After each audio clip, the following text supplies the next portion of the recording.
Flight Sports TV, man. That's my dude. I rolls with him. You heard what the man said. It's Flight Sports TV.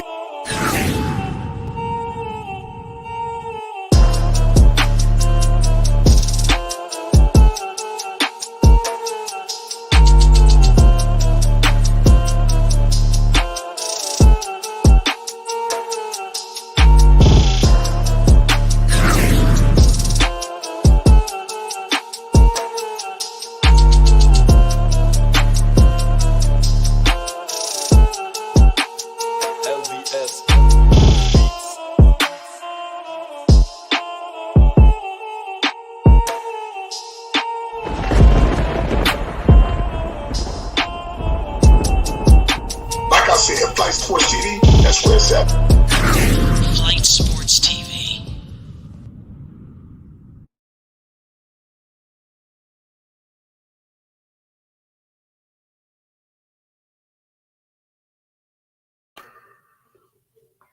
What's going on, people? It's Flight Sports TV. I appreciate y'all for checking with me. Listen, it's an honor to deliver some March Madness coverage to the people right now. I'm about to give a little play-by-play coverage. We got Penny Hardaway live in full effect. Hold on one second, ladies and gentlemen.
My bad. Florida Atlantic is up by 1 point right now. The score is 5-4. I got 17:06 on the clock right now. They're moving the basketball. We got March Madness coverage live and direct. We got a 3-ball right now from Florida Atlantic. The Owls is on the board again. It's 8-4. The score. 16:50 to go. That was Greenlee. He's averaging 7.1 points per game. He's got 6 points, 2 of 2 from the field. He's high. He's coming in hot already. Let me know your thoughts tonight on this coverage, ladies and gentlemen.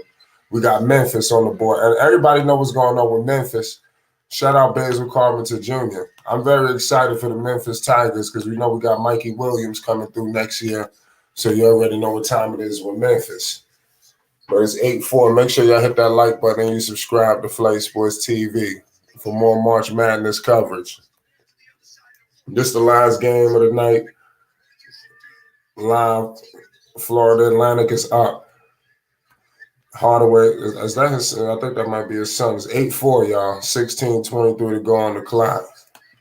Salute to my man Basil Carpenter Jr. that's in the building.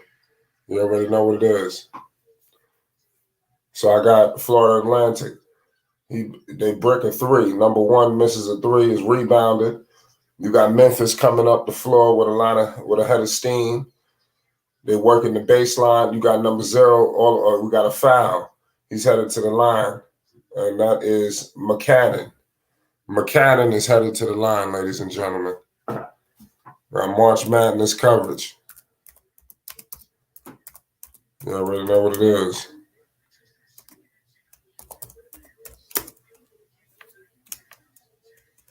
Appreciate everybody for tuning in with me tonight, ladies and gentlemen. It's Flight Sports TV.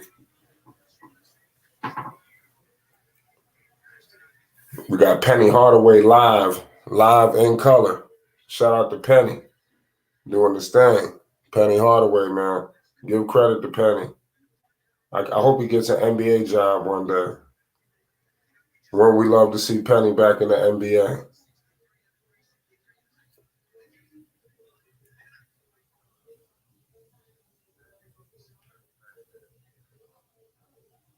Peace and love to everybody. Let me know what's your favorite teams this year. Do I need to be looking at some teams? You already know what it is, man. Give it a little March Madness coverage.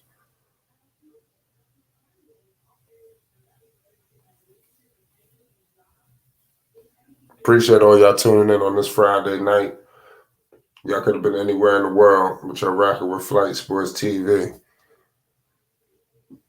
Let me know if y'all liking March Madness and let me know if I need to monitor any games this season. Penny is already up loud and direct on the bench.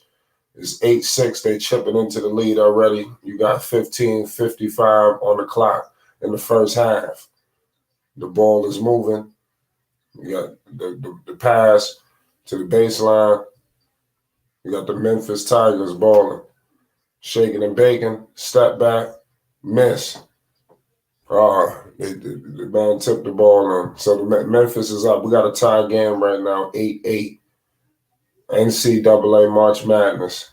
Memphis has 3 offensive rebounds to Florida Atlantic's 1. Oh man, big time play from Florida Atlantic. They missed a layup and a dunk. It don't get no more realer than that. Memphis coming all the way up the floor. They moving the basketball. You got McCadden. He passes it. It was tipped out of bounds. Memphis will control the basketball. Both teams moving with a lot of pace. You already know Florida Atlantic. They got this kid Greenlee. He can hit the 3 ball at an alarming clip. So it's going to be interesting to see.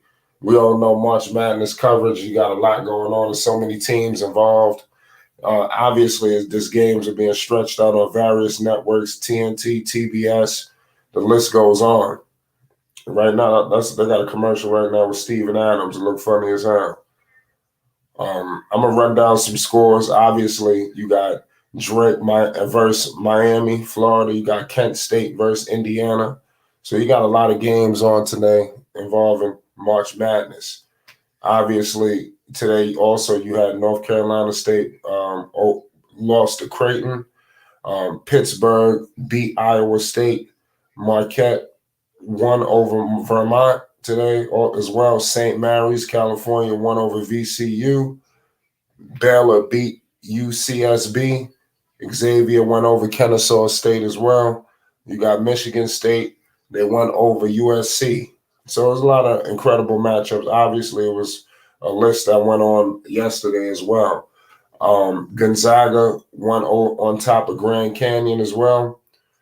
So it's interesting. Kentucky beat Providence. So there's a lot of good games happening right now as we speak. Also tonight, you got Montana State versus Kansas State. Arizona State versus TCU. And tomorrow, you got a star-studded affair games as well. You know, you got an afternoon matchup, number 1 Kansas versus Arkansas. I know that's going to be a pretty highly entertaining matchup that people would like to see. We live on a commercial break right now, ladies and gentlemen. Peace and love to everybody rocking with Flight Sports TV. We got March Madness coverage. CJ Gannon says Purdue lost. Yeah, that's your squad. Shout out, yeah, Purdue. No, yeah, you're right. FD, damn, that's crazy. There's always upsets. Yeah, I don't know how I missed that. Yeah, 63-58. FDU won. That's crazy. It don't get no worse than that. God damn. How the hell they went out like that? They lost to a 16 seed, and they was number 1.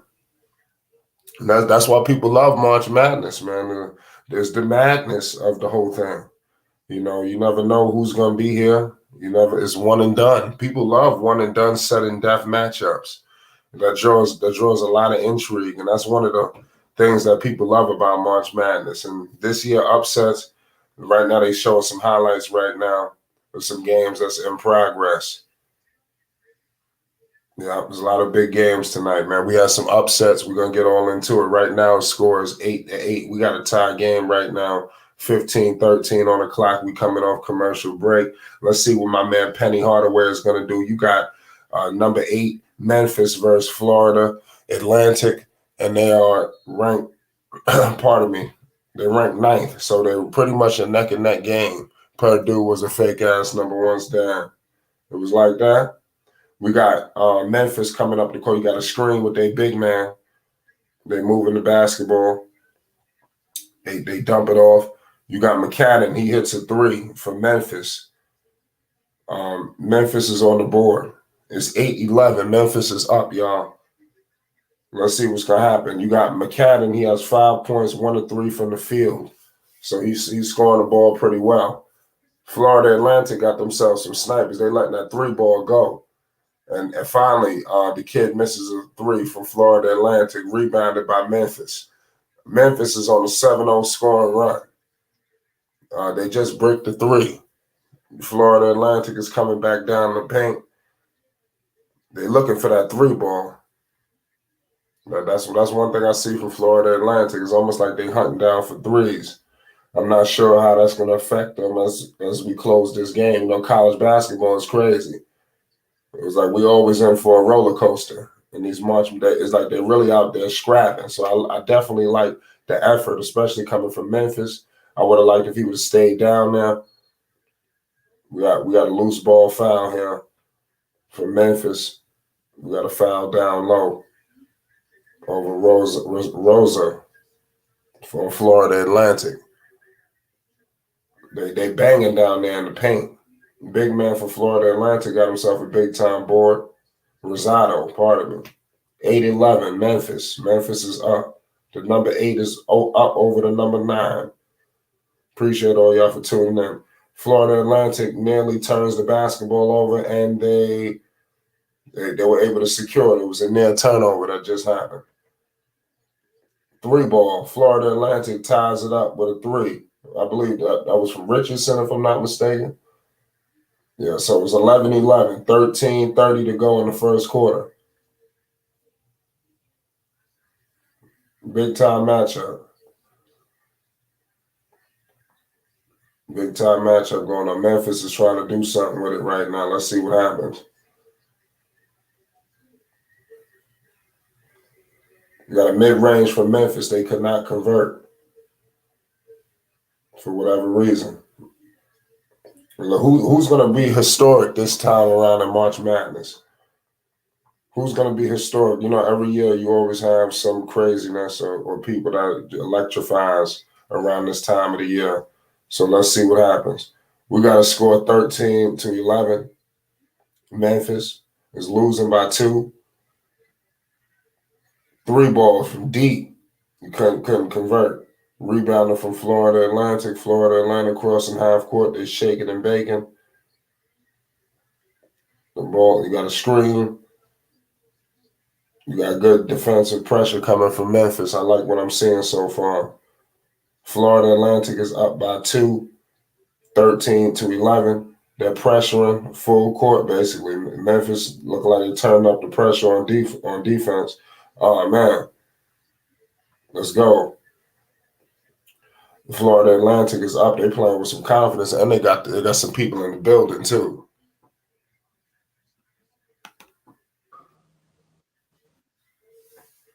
What's going on, Flight? Oh, yeah, my bad. Hold on, I got not much. Hold on. My bad. I gotta put the wrong, my fault, y'all. Yeah, you there? Yeah.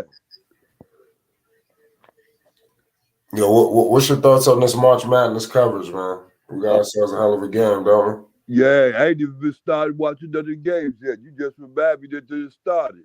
I didn't even have no clue that it started. Yeah. This game looks like it's gonna be good. What channel was this one on? TNT. Okay, I got to get to that. Let me get to it. Yeah, appreciate you. Shout out Uncle Vern in the building. Yeah, we just trying something new. We headed to a commercial break. You got Florida Atlantic up 17-11. I'm very excited for Penny Hardaway too, because Next year, he's going to have himself a nice crop of talent. We're going to be monitoring Memphis, too, as well, coming up into next year. We got Mikey Williams. We have J.J. Taylor. So there's a lot of things happening with Memphis that we're going to have to be monitoring. So next season is going to be crazy when you have all of these people, going to be involved in the March Madness college basketball scene. Oh, yeah. Yep. A lot of that's going to be an amazing crowd. Of course, the wise man. Love Uncle Vern. He's a wise, the wise man, Uncle Vern. Oh, yeah. Salute the base. I like that in you. Oh, yeah. Hey, Flight Glove, yeah. You said so, TNT. I'm going to get to that. I'm going to get on that right now. Yeah, we got a lot of big time games coming up. What do you know? What do you remember most about March Madness while we're in commercial break? What's some of your most memorable moments? Let me see, man. University of Illinois is playing. I forgot who it was they was playing, but University of Illinois. I used to watch them all the time in March Madness. They used to be my college team. I used to like them all the time. Yeah, University of Illinois. They play some real hard games, some real tough games. Yeah. So they play some real tough games. Yeah, some real tough games. They didn't always go real far in the tournament. They never was known for going real far in the tournament. They always real tough loss games, but it was a weak team that I was going for, but I have to go with the team that I have feelings for that I like. I have to stick with them even if they ain't no good. Like some people I know. Right. There's some people I know. Yeah, right. Still got to go with them. We had a huge upset earlier. Talk to the people. FDU. I don't even know how to pronounce the name of the school. I do. Purdue. Yeah, I was watching that game, man. What? Second 16 seed, man, to be the number one, man, in tournament history. That's shameful, man. That's shameful. Who got an echo? I don't know. That might be you. It's not too bad. Yeah, I didn't hear no echo to you. I don't hear no echo either. Yeah, we on a commercial. That's a sad loss. Phonics. We coming back. It's 17-11 on Memphis. What you think about Penny and the Memphis Tigers? Right now, I like Penny Hardaway. Yeah, man. He definitely fit into that role in that school, and I'm glad they had those little infractions with Wiseman and all of that didn't cost him his job. You know what I'm saying? My Michigan State Spartans won today. We beat USC on to the second round. Kentucky won on to the second round. Miami look like they're about to beat Drake, so they going on. Gonzaga won. They beat Grand Canyon. So what's going down? Yeah, we got Florida Atlantic versus Memphis. We got a number 9 versus number 8. And Florida Atlantic is up right now 17-11. Great game, 11:30 to go. Florida Atlantic gets converted on the and 1. It's 18-11. Memphis coming up. They're trying to get going. So many runs. The runs is like back and forth. Florida Atlantic now, they on a 10-0 run. Memphis was just on an 8-0 run. So it's like they're going back and forth. Memphis on the board with a mid-range. But go ahead, find it. I just want to say real quick, yo, this is real talk, man. College sports, it seems like the fans is just, they be on 100. They be way more turned up than in professional sports, whether that's basketball or football. They just really be into it, man. I'm talking about the parents, everybody be out there into them games, man. And it's just, I just love it, man, this time of year, man. Love it. Yeah, I have to agree with you. Yeah, I like this time of year too. March Madness. Yep, the score is 18-13 right now. Memphis trying to get going. I'm pretty sure there's going to be some more upsets. If Memphis lose tonight, will this be an upset? Yeah, no. I mean, if you root for Penny and you know what I'm saying, and you want them to go deep into the tournament, but I mean, not really, you know what I'm saying? They're playing a number 9 team, so they're equally matched. Yeah. Are you familiar with the Florida Atlantic Owls? I'm familiar with them. I don't know anybody on their team, but I'm familiar with the team. Yes, absolutely. Right. FBU becomes second 16 seed to advance to round of 32. Yeah, that's what I said. Yeah, People know. that's crazy. Yeah, Kentucky. Yeah, it's crazy. It's crazy what happened, man, with these upsets. Penny Nation have a good team. Florida Atlantic is at the line right now for 2 free throws. We got a big time game going on. It's 19-13, 10:24 to go. This is the last game of the evening as well. This March Madness live coverage. Flight Sports TV. Hit the like button and hit the subscribe button. Peace and love to everybody, man. Especially if you want more coverage. It's crazy. Rosado is at the line. So who you got winning the whole thing? You rolling with your Memphis State? I mean, Michigan State? Nah, unfortunately, I'm not rolling with my Spartans, and I love them, man. But I got Alabama winning it, man. I got like a couple of brackets on the tournament challenge. I think I got Alabama winning like 2 or 3. Then I forgot who else I got. I think I got Duke winning 1. Yeah, I got Duke winning 1. Hey, you know who I got? Who? I got Marquette winning the women, and I got Marquette winning the men. You out your mind. South Carolina gonna win the women's. South Carolina gonna win. Dawn Staley team gonna win again. They 32-0. Stop it. Yeah. #1 team in the country. Stop it. Get out of here. Right. Marquette. Yeah. Marquette ain't been nothing since Dwayne Wade was there on the men's side. Get out of here. You remember those days? 22-13. Florida Atlantic up. Yo, don't sleep on UConn either with the men's, man. They #4. They won today too. Don't sleep on UConn. Tomorrow. Yeah, UConn beat Iona 87-63. Duke played at Tennessee tomorrow. I think 2:00. I'm taking Duke. Yeah, right now everybody put in the comment section who y'all think gonna win the whole thing. I think Alabama gonna win the whole thing. I don't know. They star player, the old boy, they got caught up. They say he got a groin injury, so we'll see tomorrow. They got to play tomorrow. I forgot who they're playing, but we'll see. They say he got a what injury? He got a groin injury. Yeah, that's not good, right? Hell no, not this time of year. No, you ain't gonna be able to run. Can't run. No running, no cutting, no nothing. Yeah. So Marquette, huh, Vern? Why Marquette, Vern? Because I figured the Bucks gonna win the championship this year, and I might as well just keep it out in Milwaukee. You know what I mean? Wow, Wisconsin, huh?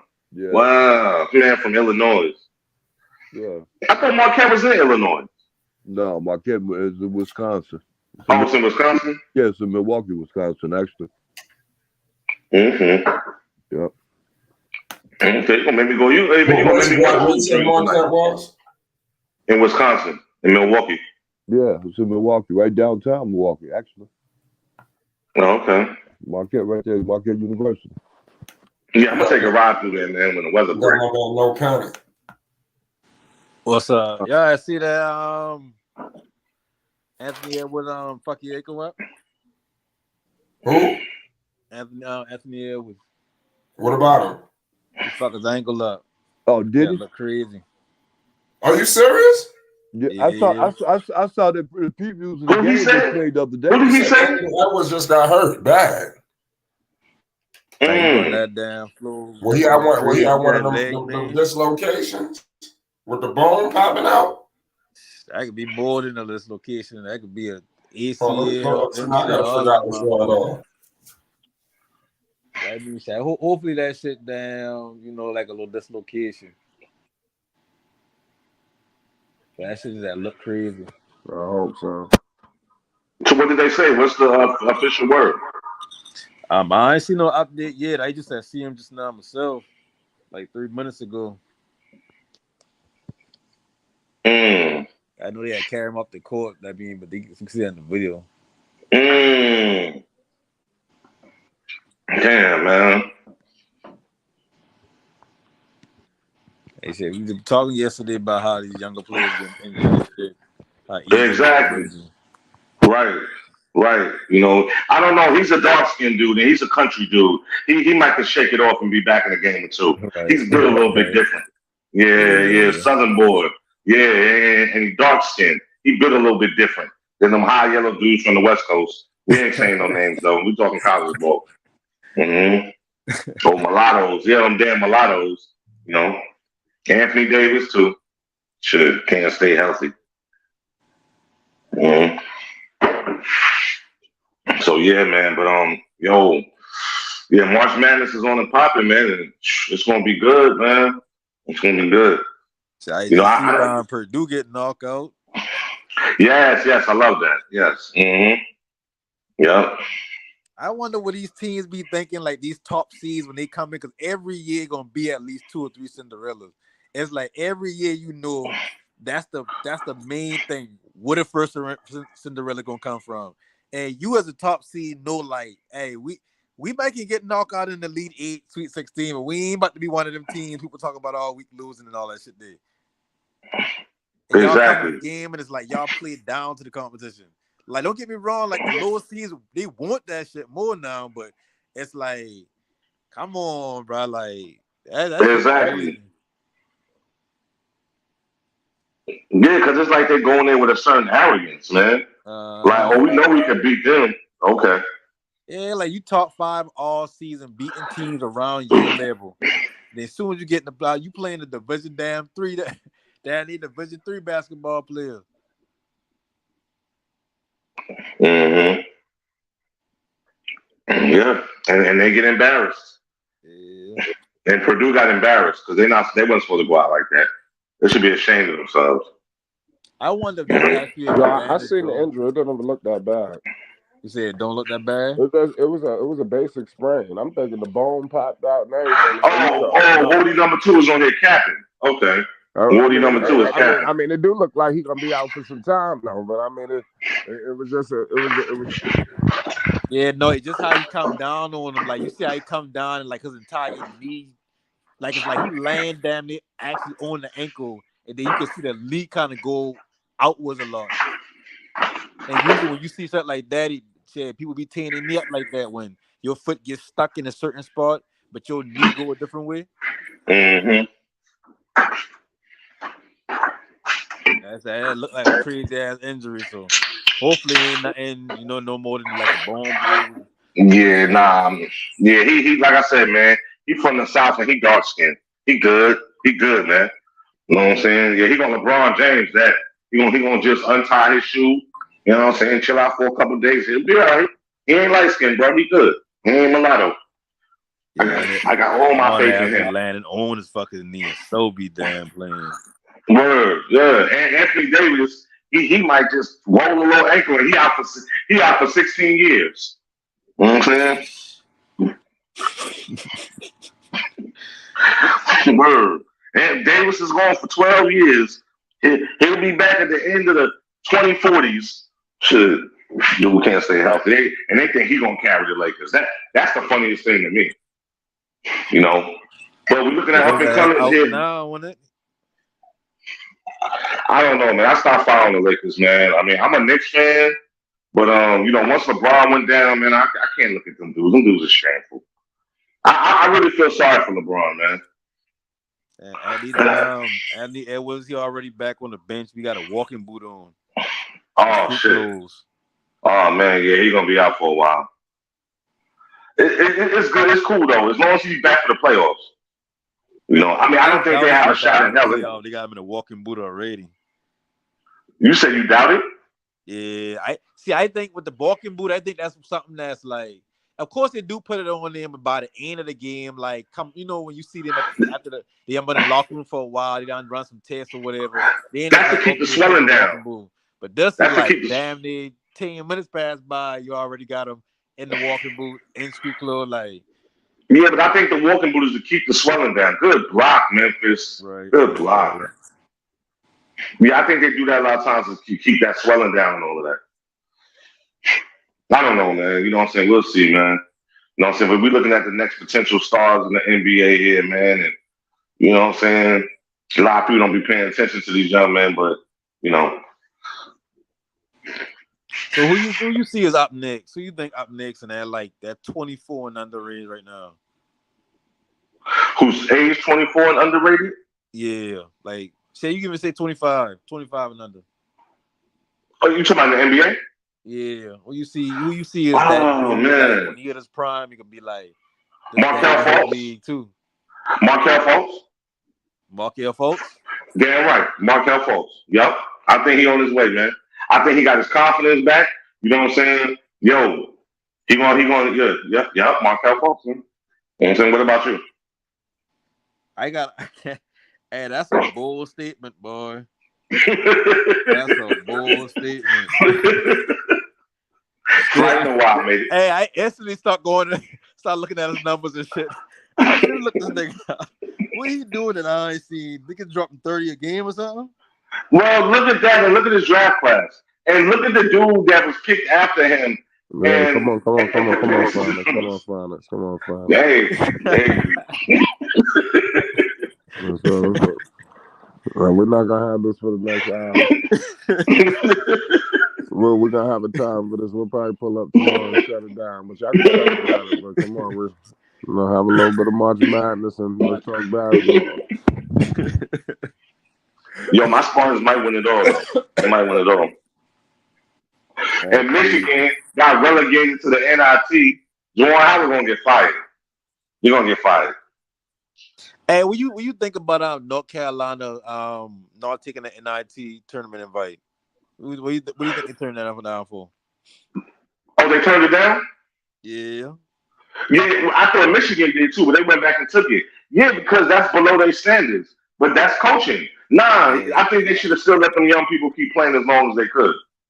You know what I'm saying? Because it ain't gonna do nothing but get them better. You know what I'm saying? But their pride is what killed them. You know what I'm saying? Hubert Davis' ugly ass might be out of there too. He might be out of there too. Because he is not living up to standards. Sure. Mm-hmm. But see, North Carolina ain't getting the same quality level of players like when what the last coach Dean Smith are getting.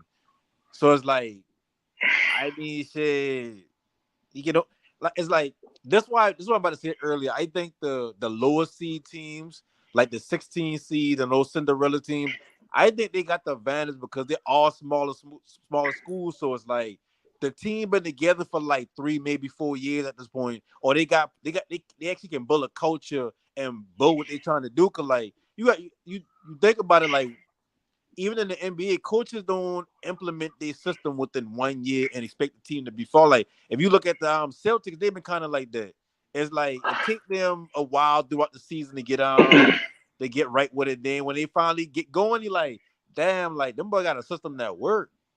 Yeah, but bro, the difference within college sports and professional sports, the head coach, his sole priority is recruiting. If he can't recruit, then he's nothing. You know what I'm saying? Yeah, we can look at the Nick Sabans and we can look at the John Calipari's. You know what I'm saying? John Calipari with Kentucky, he's finally getting relevant again. It's all about recruiting, man. If you can't recruit in college, then you effed up. You know what I'm saying? And especially in your state where you got North Carolina, you got Duke right there, you got North Carolina State. You know what I'm saying? Then next door you got Clemson, you got South Carolina. You know what I'm saying? You know what I'm saying? So if you can't recruit, then you're in trouble. And it seems like the top players in that area want to go to North Carolina. Yeah. Excuse me, Duke. You know what I'm saying? They want to go to Duke. They don't want to play for North Carolina. And maybe so. I mean, who is Hubert Davis? I mean, yeah, he coached under Dean Smith, but he ain't got no real rep. You know? And North Carolina don't, I mean, for real. I mean, they got a little close last year, but I don't know. I ain't a North Carolina fan. I never was a North Carolina fan. I don't care. Yeah, I was a Duke fan. Yeah, I like Duke more than I like North Carolina. Yeah. But I can see why new recruits would want to go to the Duke more so nowadays. Because I mean, everything like Duke get propped up, even though that's my favorite team coming up and whatever like that, but they get propped up to a certain point where it's like we don't realize they kind of like not play beneath, but they kind of like like they disappoint a lot more than they actually win if you really look I at it agree. nowadays at least. I agree. Same with Kentucky. I agree. I mean, Coach Cal ain't had them teams since, you know what I'm saying? Oh, they got a commercial with Shea Gilders in Kentucky. You know what I'm saying? But they ain't been winning since, you know what I'm saying? I was just talking about Coach Cal. They ain't been winning since Shea Gilders was there and Anthony Davis and D Rose and, you know what I'm saying? Yeah. That's crazy. Yeah. You know what I'm saying? Coach Cal sent a lot of dudes to the pros, man. Mm-hmm. And see, you can't even knock them for like how you say like coaching is pretty much how good you are scouting. You can't really knock them and say they ain't really good coaches because you got to throw in the scouting. Unlike how you know Absolutely. in the NFL, like shit, a coach is a coach. If you winning, shit, they ain't care if you or some dude behind the wall picking these players and free agency and draft or whatever like that. You the head coach. But in college basketball, it's like I know like shit. You think if you give Mike Krzyzewski the same NBA roster as let me think of a team. Let me think of a coach, I mean. Steve Kerr. No, because I think he a better coach than Steve Kerr. But Steve Kerr is a champion. Right. So that's why I was comparing them. They're winners. And we all know Steve Kerr inherited Mark Jackson's team. We all know that. So how you think he would have had? You think he would have bring his Duke style in with Curry and Clay? I don't think Coach K would have been able to coach in the professional ranks, man, because of how hard he was and all of that. Now, of course, he can coach some Team USA teams because he was already established, and them players knew to respect him. They knew that. Like, you're not going to disrespect. I don't give a fuck if you're making $80 gazillion dollars. Don't disrespect Coach Cal. You know what I'm saying? So, and they could deal with him for the summer. But I don't think the season Coach K wouldn't have made it, man. And it's not just him. It's a lot of coaches that wouldn't make it in the pros. Because dudes, man, and their attitudes and their issues, man. You know what I'm saying? Come on. How do you think Coach K would deal with dudes having to rest? They ain't playing back-to-backs. You know what I'm saying? Nah, they not having that. Nah. Yo, Coach K was old school, man. Him, Jim Boeheim, like those are the last of a dying breed, man. You know what I'm saying? All of them coaches is gone now. Mm-hmm. Yeah. They got a new age of coaching where they got to come with their own system that's schemed up and everything. Like not so much. Oh yeah, let's use brute sports or we just play. It's like okay, well, let's run this integral play right here where it's like you gonna be over here and you can come all the way over here and he could be moving here. It's like same thing with the NFL coaches. They picking these younger coaches because they got a imagination of that you know like they younger. So they mind go different places when they're real creative. Yeah, they're real creative. They're real creative. You know what I'm saying? And they know how to draw up these different plays and schemes and all of that. You know what I'm saying? You know what I'm saying? They're not doing the old school style of playing football. And basketball either for that matter. You know what I'm saying? You see when you go to the pros, you have to be able to move without the ball. You know what I'm saying? You have to be able to move without the ball. That's just the bottom line. You know what I'm saying? Hey, is that Penny's son?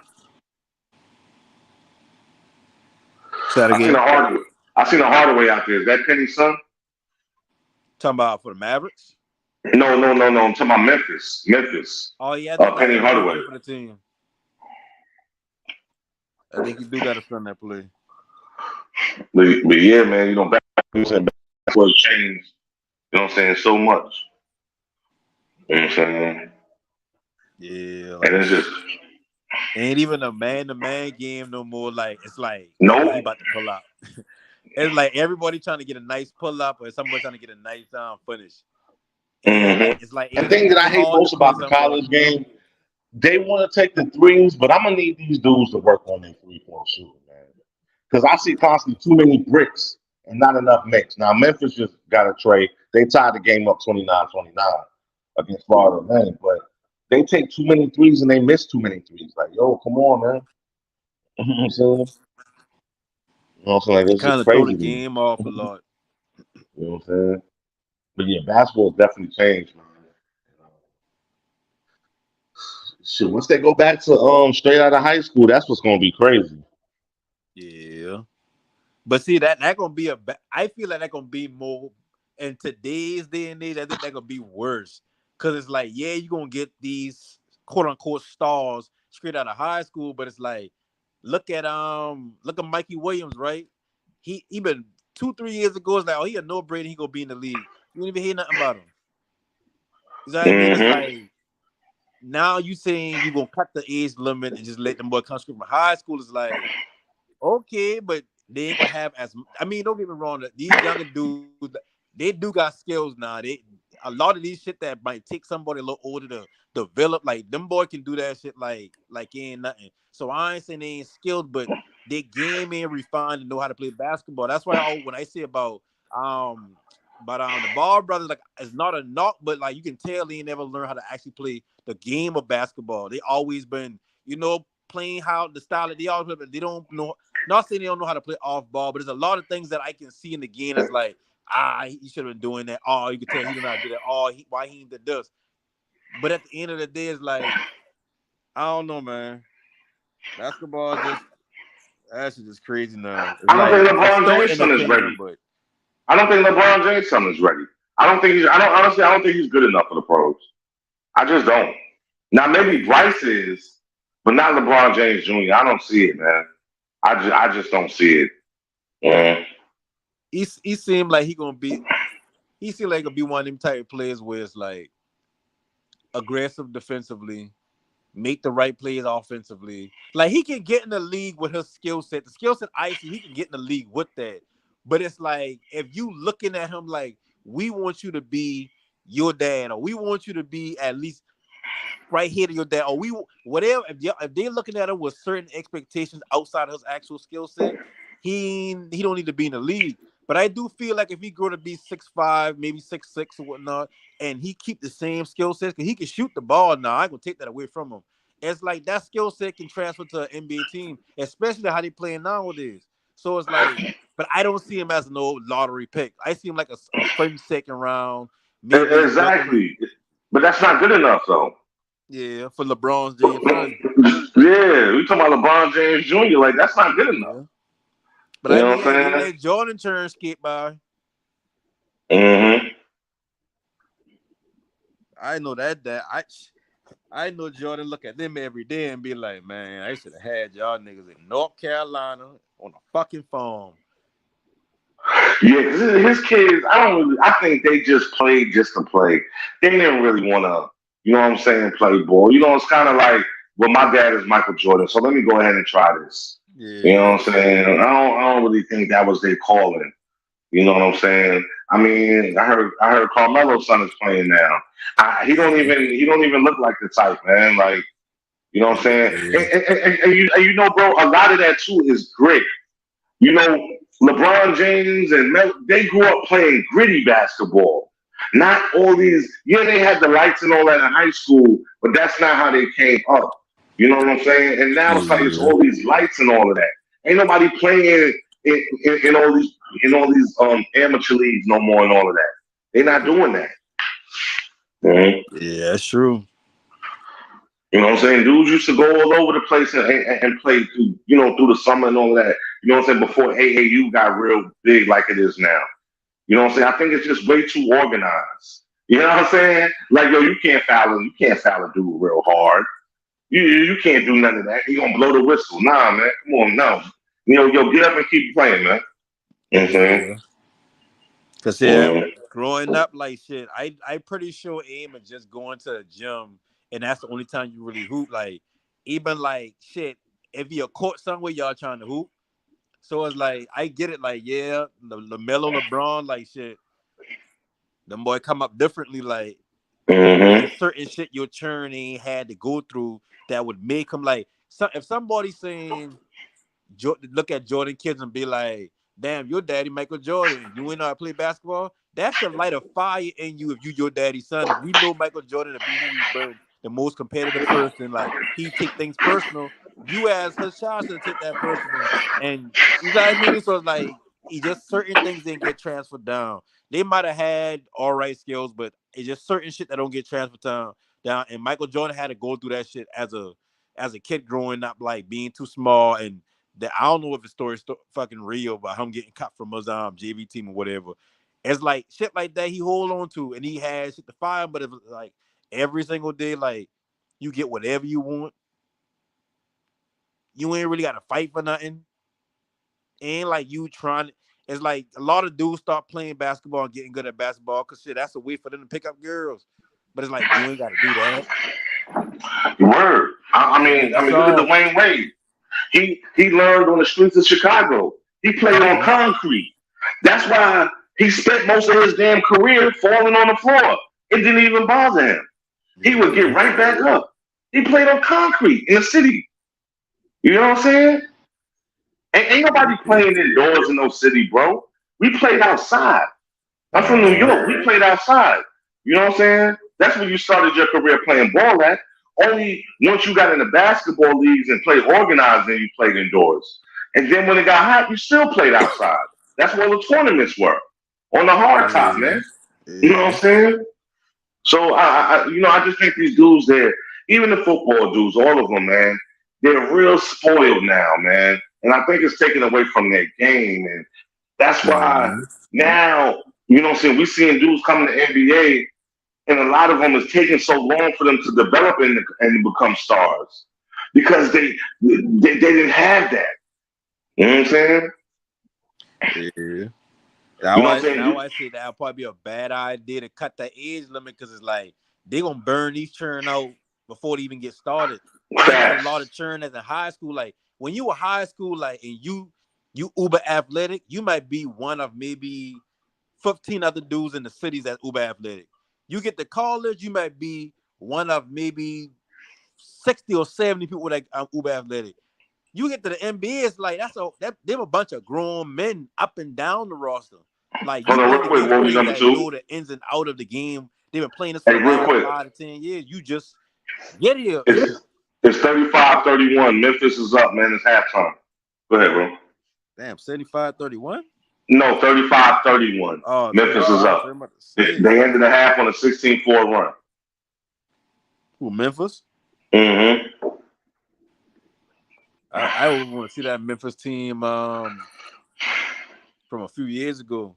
But hey, whatever happened to the another? Since we on the subject of high school players and going to the league, remember Emily Bates? What's going on with him? I'm in like 6 different schools. Imani Bates. I know who you're talking about. Imani Bates, yeah. Yeah. That's a good question. Damn, where was he at? Was he at Washington? I knew he had tried to go to Michigan State, but they ain't going through. So he going to another school like in the state of Michigan, but a small school. Because I remember he supposed to have been Durant. I remember hearing that heavily.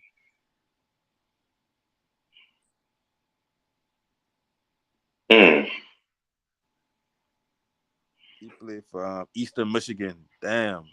Mid-American Conference. Yeah, Imani Bates, yeah. Because he come in with Memphis. Then, shit. I mean, look, he putting up buckets. I mean, he had 29 a month ago. Look at he averaging 20 points a game with 19.2 a game, 6 rebounds, almost 2 assists, 40% from the field. That's bad. And they get their ass bust by Northern Iowa. Yo, let me tell you something, bro. You know what I'm saying? It is hard as heck to get into the league, man. It's a lot of politics involved, and I remember growing up, so many dudes that were, you know what I'm saying. Like, I was watching N1 the other night, and I'm like, so many of them dudes were so talented, but they just couldn't make it because of the politics. Either they couldn't be coached, or they couldn't stay out of trouble, or they couldn't make the grades. It's crazy, man. It's crazy.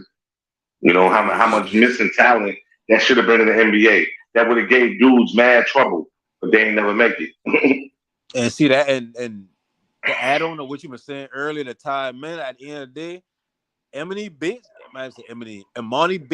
real issue. When I've been seeing him in Memphis, at least, his real issue to me, but he can't play off ball. It's like he always had the ball in his hand his entire life, and now you ask him out the blue to be like, "Oh yeah, play some off ball. We got a point guard. You ain't gotta be the most talented on the floor." And then when you see him off ball, he look either lost or he forcing something, or when he finally do get the ball, it's like I gotta shoot. Mm-hmm. That's what his issue coming at. And then winning basketball, like I think NBA teams realize this dude can be in that league dropping 50. He don't play winning basketball. He might can come off the bench and as a 6-man, 7-man in a rotation and give us some buckets. But if you already looking at him as a 6-man, you probably ain't gonna draft him unless it's for defense. Because if you looking at a player as a 6-man in the actual draft, you got to be one of them advanced coaches to really be seeing your roster to be like, yeah, I'm gonna draft him because 4 or 5 years down the road, he gonna be coming off the bench for me. Like, so it's like shit. That's undraftable at this point. Mm-hmm. Hey, let me ask you a question. What you think about what Dame Lillard said? Did you hear what he said about the game and all of that? No, we say. He was basically like, the game ain't the same no more. All dudes care about is championships. All they care about is individual awards and all of that. You know what I'm saying? They don't really care about their teammates. They don't care about this, that. I mean, shit. Now I want to know who he talking about because shit, you been on a team with CJ, and y'all been trying to win a championship. So I mean, like shit, Dame, it's like I know he ain't complaining as far as individually for him, but at the same time, it's like, bro, you deciding to stay somewhere where, like, even if it ain't about championships, you've been in one spot your whole career. So obviously you only talking about your teammates that you had in your career. So if you talking like that, it's like, well, that's why you ain't winning the championship. Or, well, why would you even want to play with a team like that if they allow that in the organization? So everything you saying, even though it's not a personal shot at nobody, but it's like, bro, you can't be saying things like that when you want to be there. Like if that's what's going on in Thank you. Portland, you want to be Thank there. you. Thank you. Thank you. Thank you. And that's my thing. Like, nigga, you got the nerve. All the money you had made and you knew you were still going to lose. And you didn't even care. You took the bag. Him and Bradley Beal. Exactly. That's exactly how you look. Like, Yeah, you him took and the Bradley Beal. bag, shit. You part of the problem. Word. But that's why every time Damian Lillard come out, I always talk about he gotta go. Like you gotta go somewhere for me to believe you top 75 or to believe that you Word. even mention, like at the end of the day, like you just putting out buckets. If you even had half the championship Steph Curry be, we probably be looking at you on the same level as Curry. Because you do some of the same shit, but you get to the basket and you flush on niggas. Like you got your game more. You got a nicer game. Your game look nicer than Curry game, but you can hit them deep shots. You know what I mean? You just ain't got the chips. So without the chips, I don't care what you trying to be in, like, bro. You ain't gonna never be bigger than Steph, but you probably shoot as good as Steph. I don't think he cares about winning. I don't think he's committed to winning. Mm-mm. I said for him to say that is like, bro, I don't want to hear that from you. Like, shit. Kid, he said that. That's cool because I know he chasing the chip. But come on, bro. Like, you either putting up with the low level or the child or whatever the organization putting up with. That's what you allow that. So you cool with that. You staying. That's on you. If you do want championships, you know they ain't gonna win a championship. You staying. That's on you. Exactly. But I think if Nike be like, man, damn, if you want this lifetime deal, man, you might have to win at least one chip. I guarantee his ass to jump somewhere in. Yeah. Yeah. He's staying with a team that he know that they're not going to make the playoffs again. Like, they're not going to do nothing. Mm-hmm. And yo, CJ should be real happy, even though the Pelicans had a shameful season. Like, if Zion could get healthy and everybody else can stay healthy, they on the up and up. We seen that when everybody was healthy. Portland is never on the up and up. I said Portland one of them teams that they fight all year long. They have these games where you do put Dame on TV. He played good enough to be like, hey, you gotta watch out for Portland now. Cause Portland they played good with so and so last night. They beat so and so last night. But at the end of the day, bro, like, no, like that shit ain't like as an NBA. If you really say the NBA changed, the reason it changed because niggas don't want to win no more. If you obviously ain't trying to win. If you've been winning, I guarantee you, he probably wouldn't look at the NBA the way it is because he would have looked at it like, well, shit, I ain't doing my thing. But the fact that it's like You ain't one that's like, yeah, y'all the one worrying about chips. I don't care about chips. I want to be real. Like, bro, shut the fuck up. Like, if you don't call the bro, nigga, like, call somebody and say, hey, listen, how I supposed to do it? Call Rich Paul. Call Rich Paul and see how can I finesse. And mind you, now that's the crazier part about it. Any other athlete, if they want to dip from their teeny bone with their whole career, they go win a chip or something like that, we'll kill them. But with him, everybody, like even the people in Portland, be like, yeah, I ain't gonna lie. As long as y'all don't take the team and take it to Seattle, I don't mind him dipping and going, and because shit, he can't do him here, and I like the guy. You got the benefit of the doubt to where you ain't gotta go through getting bashed for leaving or chasing the championship. You ain't nobody gonna say nothing to you about that because we watch you just like Russell Westbrook. We watch y'all boy been down for them teams. So don't go in the interview and talking about what other players ain't trying to do or what this person worried about. Obviously, you worrying about individual awards too because you the man in Portland, losing, but you the man though. You getting all NBA some way. You ain't gonna get that if you play with another player and y'all happen to go to the finals or whatnot. You might not get no recognition no more. He don't want to go play with Braun because Braun gonna have him sit in the corner. He probably give him a little leeway, but he got him. So I don't hear none of that shit from Damn Dollar. I fuck with him now. Don't get me wrong, but I don't hear none of that. Yeah, but I don't want to hear that shit. Nah, you're right. Nah, you took the bag, man. And you knew y'all dudes ain't have no chance at winning. I don't got no sympathy for you, man. You know what I'm saying? Talking about the NBA didn't change. No, yeah, everybody want to win but you, nigga. Everybody want to win but you. You know what I'm saying? That's exactly what it is. You know what I'm saying? You want to be stuck in Portland. Portland ain't even no desirable place to want to live. You know what I'm saying? But you want to be stuck in Portland. You know what I'm saying? Like I said, here's another Bradley Beal. Bradley Beal he's all about the bag. Yeah. All about the bag. Hell yeah. Like he is set. Giannis different. I don't put them in the same boat as Giannis. Giannis from another country. So anywhere in America to him was like, shit, just good. But with them, y'all from here.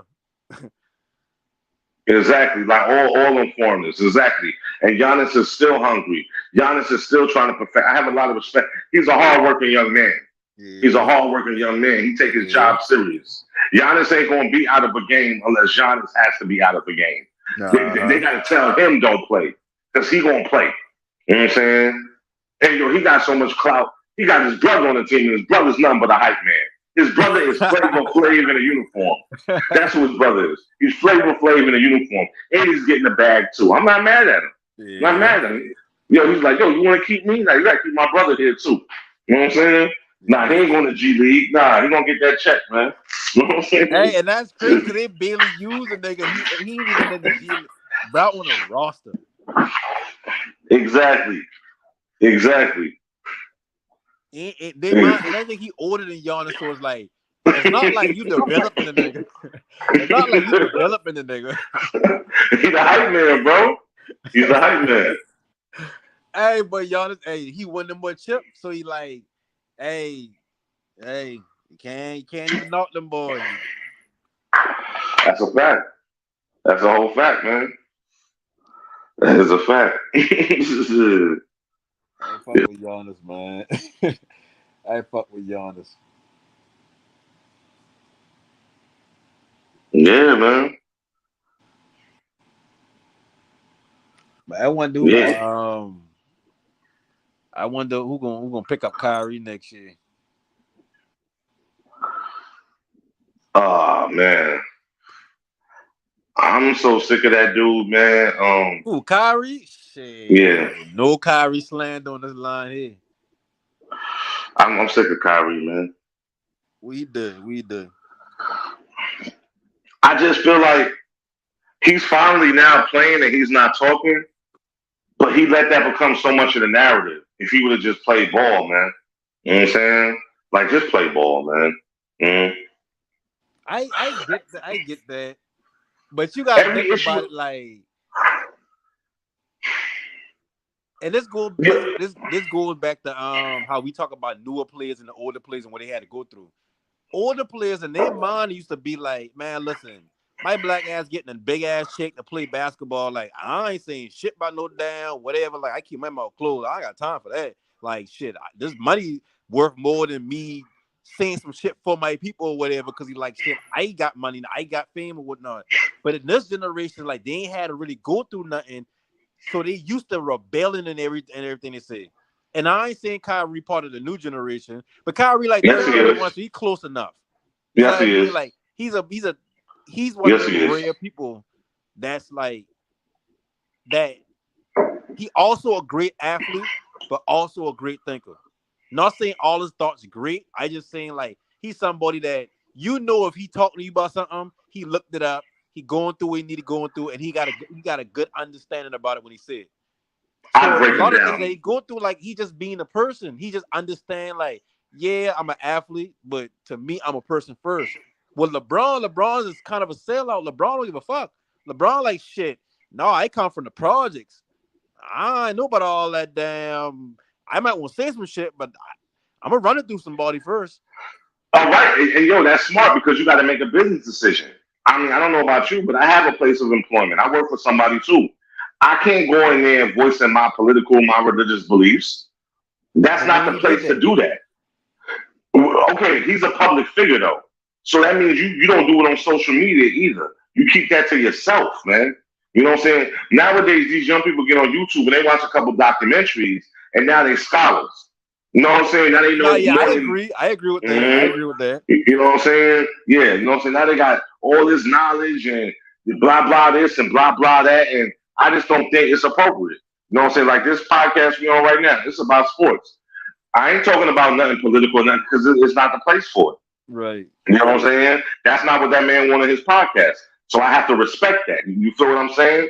And Yeah. and that's what he has to do. He works for somebody. I don't care how much money he's getting paid. He still works for somebody just like you and I do. He still works for somebody. You know what I'm saying? So those people that you work for, and I'm sure most of them are of a particular religion, you offended them. You know what I'm saying? Like, it's just not a good look, man. Just play ball, man. You know what I'm saying? Just play. Yo, if you wanna do something, go back to your community, man, and do it there. If you want to talk there amongst the people.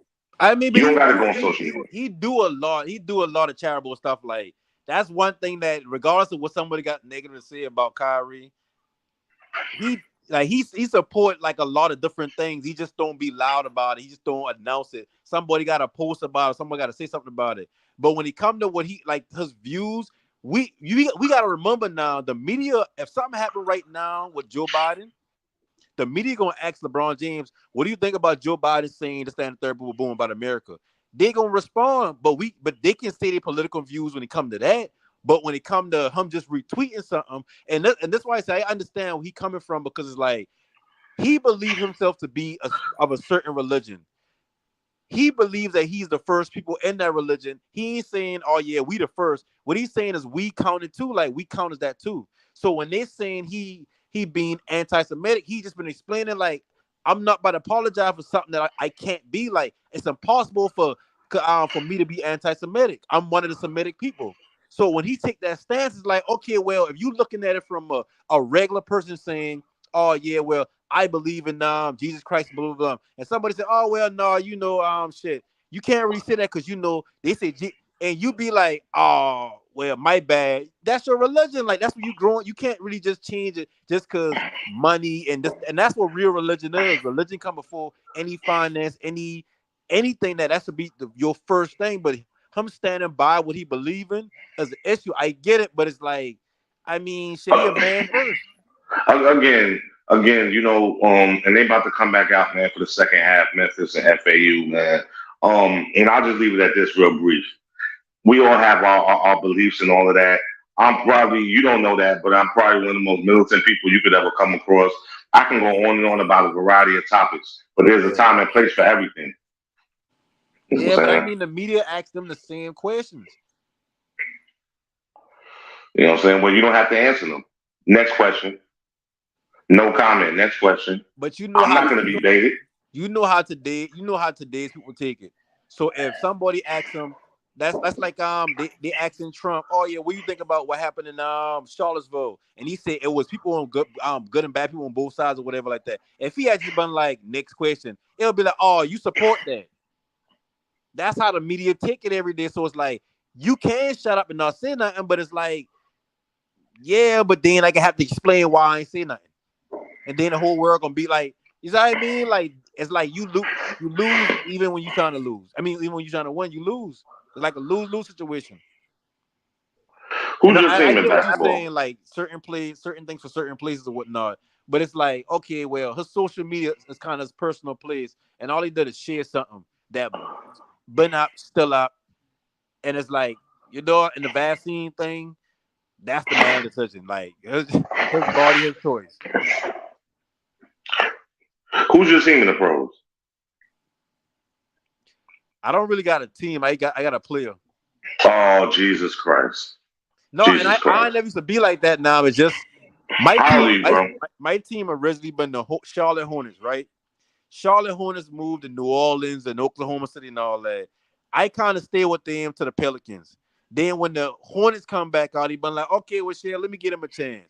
But then I How old are you, realized bro? that ain't what that is. That ain't the same team. I don't got the same feel. And but like I ain't really got no team, so I just kind of been watching Kobe. Then when Kobe retires, like shit, I'm watching basketball. Then I You start didn't looking answer my at question. Kyrie How old are game a you, little though, bro? more. How old are you, bro? How old are you? I don't get my age out on Flight Sports. Come on, man. Oh, Okay, damn, okay, so you don't have to give don't me an tell me you under 18. I thought you was older. God damn, no. No, I don't need to know your age. I ain't tripping like that. No, I need to know the demographic. Are you from 18 to 25? 18 to 25. Yeah, yeah, You okay. over 18 or you under So that 18? makes sense. No, he's between 18 and 25. Okay, So that no makes problem. sense. That makes sense. Yeah, that makes sense. You don't have any loyalty. That makes sense. Damn, Yes, I what's got the up? loyalty. You say you don't have a team. You just you follow players. Yeah, You I know what follow I'm one player.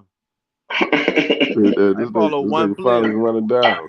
Yeah, we got hoop jogging in here. What's good, hoop jogging? Yeah, man. I see y'all boys came in on the Semitic topic. Yeah, I don't know what Phonics doing. No, it wasn't no damn phonics. It wasn't no damn phonics. It was your boy. It was your boy. It wasn't me. Hey, and I just been reciting what his explanations of what he believed.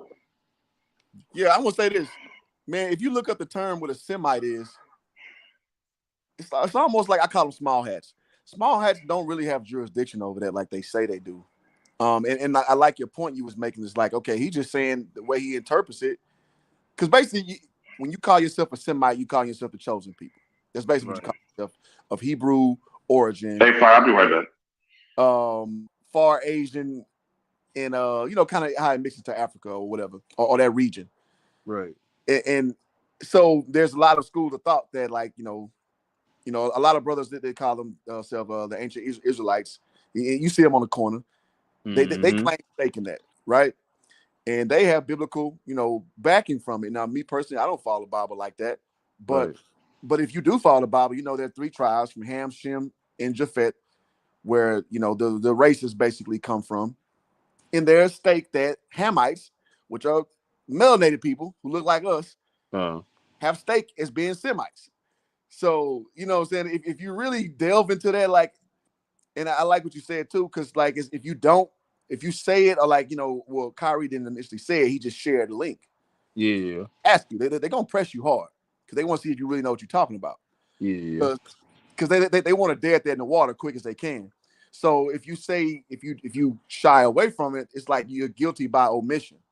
Mm-hmm. And so it's almost like if you didn't step in that water, you might as well speak now. Where other things come from there, absolutely, because that faction of people run entertainment in every facet. Look at every facet. We talking rap, just regular music. We talking sports, Movies. obviously. And lo and behold, quiet is kept, pornography. They run that too. Damn. Oh yes. They run that too. So it's like, if you're gonna step in that water, you better know what you're talking about, because they're gonna try to cut your head off, because they don't want you to know that there's anything different than what they say. And they control all the media outlets, even in its most degenerative form, which is, again, pornography. So it's almost like a game you can't win. And I give Kyrie credit for at least trying to step up to it, or stand up to it, rather. Because, again, it's a game you can't win. I just think he was a little goofy about how he went about it, like how he's passionate and he steps back, and he's passionate, he steps back. So it almost takes away from the seriousness of it. But I know what he's up against, and I thought he was brave as hell for doing that because those dudes can end your career. Straight up. Shit. It'll take damn near everything from him already. Absolutely. They'll take everything from you, bro. And then here's a cold piece of game. They'll act like they the victim. Uh-huh. That's the coldest part of it. I was saying, like, all that been going on around that shit, but like, well, goddamn, like, you gotta do that too, and that, like, y'all trying to make an example, so it's like, I know, I get what people say about Kyrie Irving, like, I get it, but it's like, sometimes, I mean, we humans, like, you know what I mean, like, he thinks, even when you watch his game, he got an artistic game. When you look at him, it's like, that's how artists are. Like, they free thinkers. They free, like, they creative. So when it comes to him playing basketball, like, I mean, he got a job now, but it's like, can't put him in a box. Gotta let him be him. Yeah. So all I'm saying is just be who you are all the way through, man. So, you know, I'm not going to bog the conversation down with that. I know y'all kind of moved from it, but I just want to add that to it. It's just a cold game, man, with all that stuff, bro. Yeah, no, that shit. I appreciate that information because, I mean, like I said, a lot of the stuff that once it been going on, I try to look in and try to, like, understand exactly what he been saying and what he believe. And I see the things about the Shem people and everything like that, but it's like, at the end of the day, like, regardless of how much research I do into it, it still come down to that's his belief. Like, he believes that he ain't saying nothing negative. He just shared a tweet. I mean, he just shared a book that Amazon got up, stole out, and look at what they say. We ain't gonna take it down because everybody got their own views. And they had no smoke for Jeff Bezos, who owns at that. All. That's the cold piece of game. How they attack people who they want to see if you really know what you're talking about. Yeah. So they gonna hit you with the stymie, you know, what you are saying, because a lot of celebrities just share stuff, you know, whimsically. They don't know what they're talking about, so they gonna challenge you on that level. But if you show you know what you're speaking about, that's a whole nother discussion there. Yeah. They seem to get mad when he been saying it, like regardless of what he's saying, the explanation is like, well, we didn't want to hear that. We kind of want to hear you. Like, we all want him to say, like, he give an explanation. Y'all just don't like what he said because it don't sound like he taking quote unquote accountability. So it's like, no, he got to do more. He got to do more. Like, look at Ja Morant. Like, I get it now with the NBA. I understand why they feel he didn't do what he need to do. But it's like every day something new. And then you got the people who talk about the game, like, they making fun of the jump, but they trying to say it in a, like, they being serious or whatnot. But like, I know, I get it. Like, Ja Morant, like, he kind of should have known better. But it's like, bruh, this I don't know. It's like, bruh, you could have been back after 2 or 3 games. Yeah, I've been going through some stuff I need to check into rehab and blah blah blah. Like, any of y'all see crazy? Any of y'all see that they dug up his old Instagram from when he was younger? Like, yeah. That's crazy. Wilding though, dog. Yeah, he was wild. But listen, it's funny. You know, that's how them churn up. Yeah. All them churn like that nowadays. That's ridiculous. All them churn act like that nowadays. They like they come from. You said ridiculous, right? Yeah, that don't make no damn sense. Why would they do that? They're just looking for something. That's petty. That's petty. He played Monday too. Make sure y'all pull up on Monday, man. We're gonna shut it down. Are you sure he's playing? You sure? Because I heard he wasn't playing. They said the 20th. If I got it's against Dallas, I think it's. Yeah, he said. But when he was talking to Jay, he said. He said he probably won't come back that game. He said he probably won't come back that game. Okay, well, I gotta get into the intel then. I'll see what's up. Yeah, check it out because he said he probably won't come back that game. Dan Jackson balling. They just won. So what's your thoughts on Ben Simmons real quick? Yeah, I heard about that news earlier today. He parted ways with Rich Paul. It was breaking news. What's your thoughts? He's done. Stick a fork in him. Yeah, he's done. He made money though. He made money, so he should be all right. But he's done. I man. swear I ain't see this in his career. Word, right? It was so promising, man. They made such a big deal about it when he was at LSU, man. Man, that's crazy, man. So, yo, what Joel Embiid was saying out there in Philly was right. Yo, his head wasn't in the game. You know what I'm saying? Yeah, I don't know, man. that's looking about right. I say this, man. Ben Simmons, I don't know how much is true with the reports, but man, like the old school saying, hey man, where there's smoke, there's fire, bro. With that fire. And it's I don't know what he was thinking 2 years ago with this path he just started. Because if we're being honest, this dude was a 3-time All-Star. So amongst all the effery that he was about, he still was a quality player, quote unquote, overall. Right. This little mental he drug out and then not wanting to play. It's almost like the NBA trying to weed that mess out because in Phonics, I'm gonna give you credit for pressing my man's about how old he is. Because that's what Hey, listen, and I only say I don't give him an age because I hate when people use the age when it comes to debate. It's like, bro, it don't matter, like, you know. I'm gonna go somewhere with this. The reason why is because this younger era, you're not really tethered to anything. Meaning, and I'm not saying you particular, but your age group is like you're not really committed to anything. So it's like the whole premise of the NBA is kind of predicated on you committing to a franchise, committing to a brand, pushing the brand forward, so on and so forth. When you got all these cats who just kind of just think outside the box on every level, how do you rein that in? Right.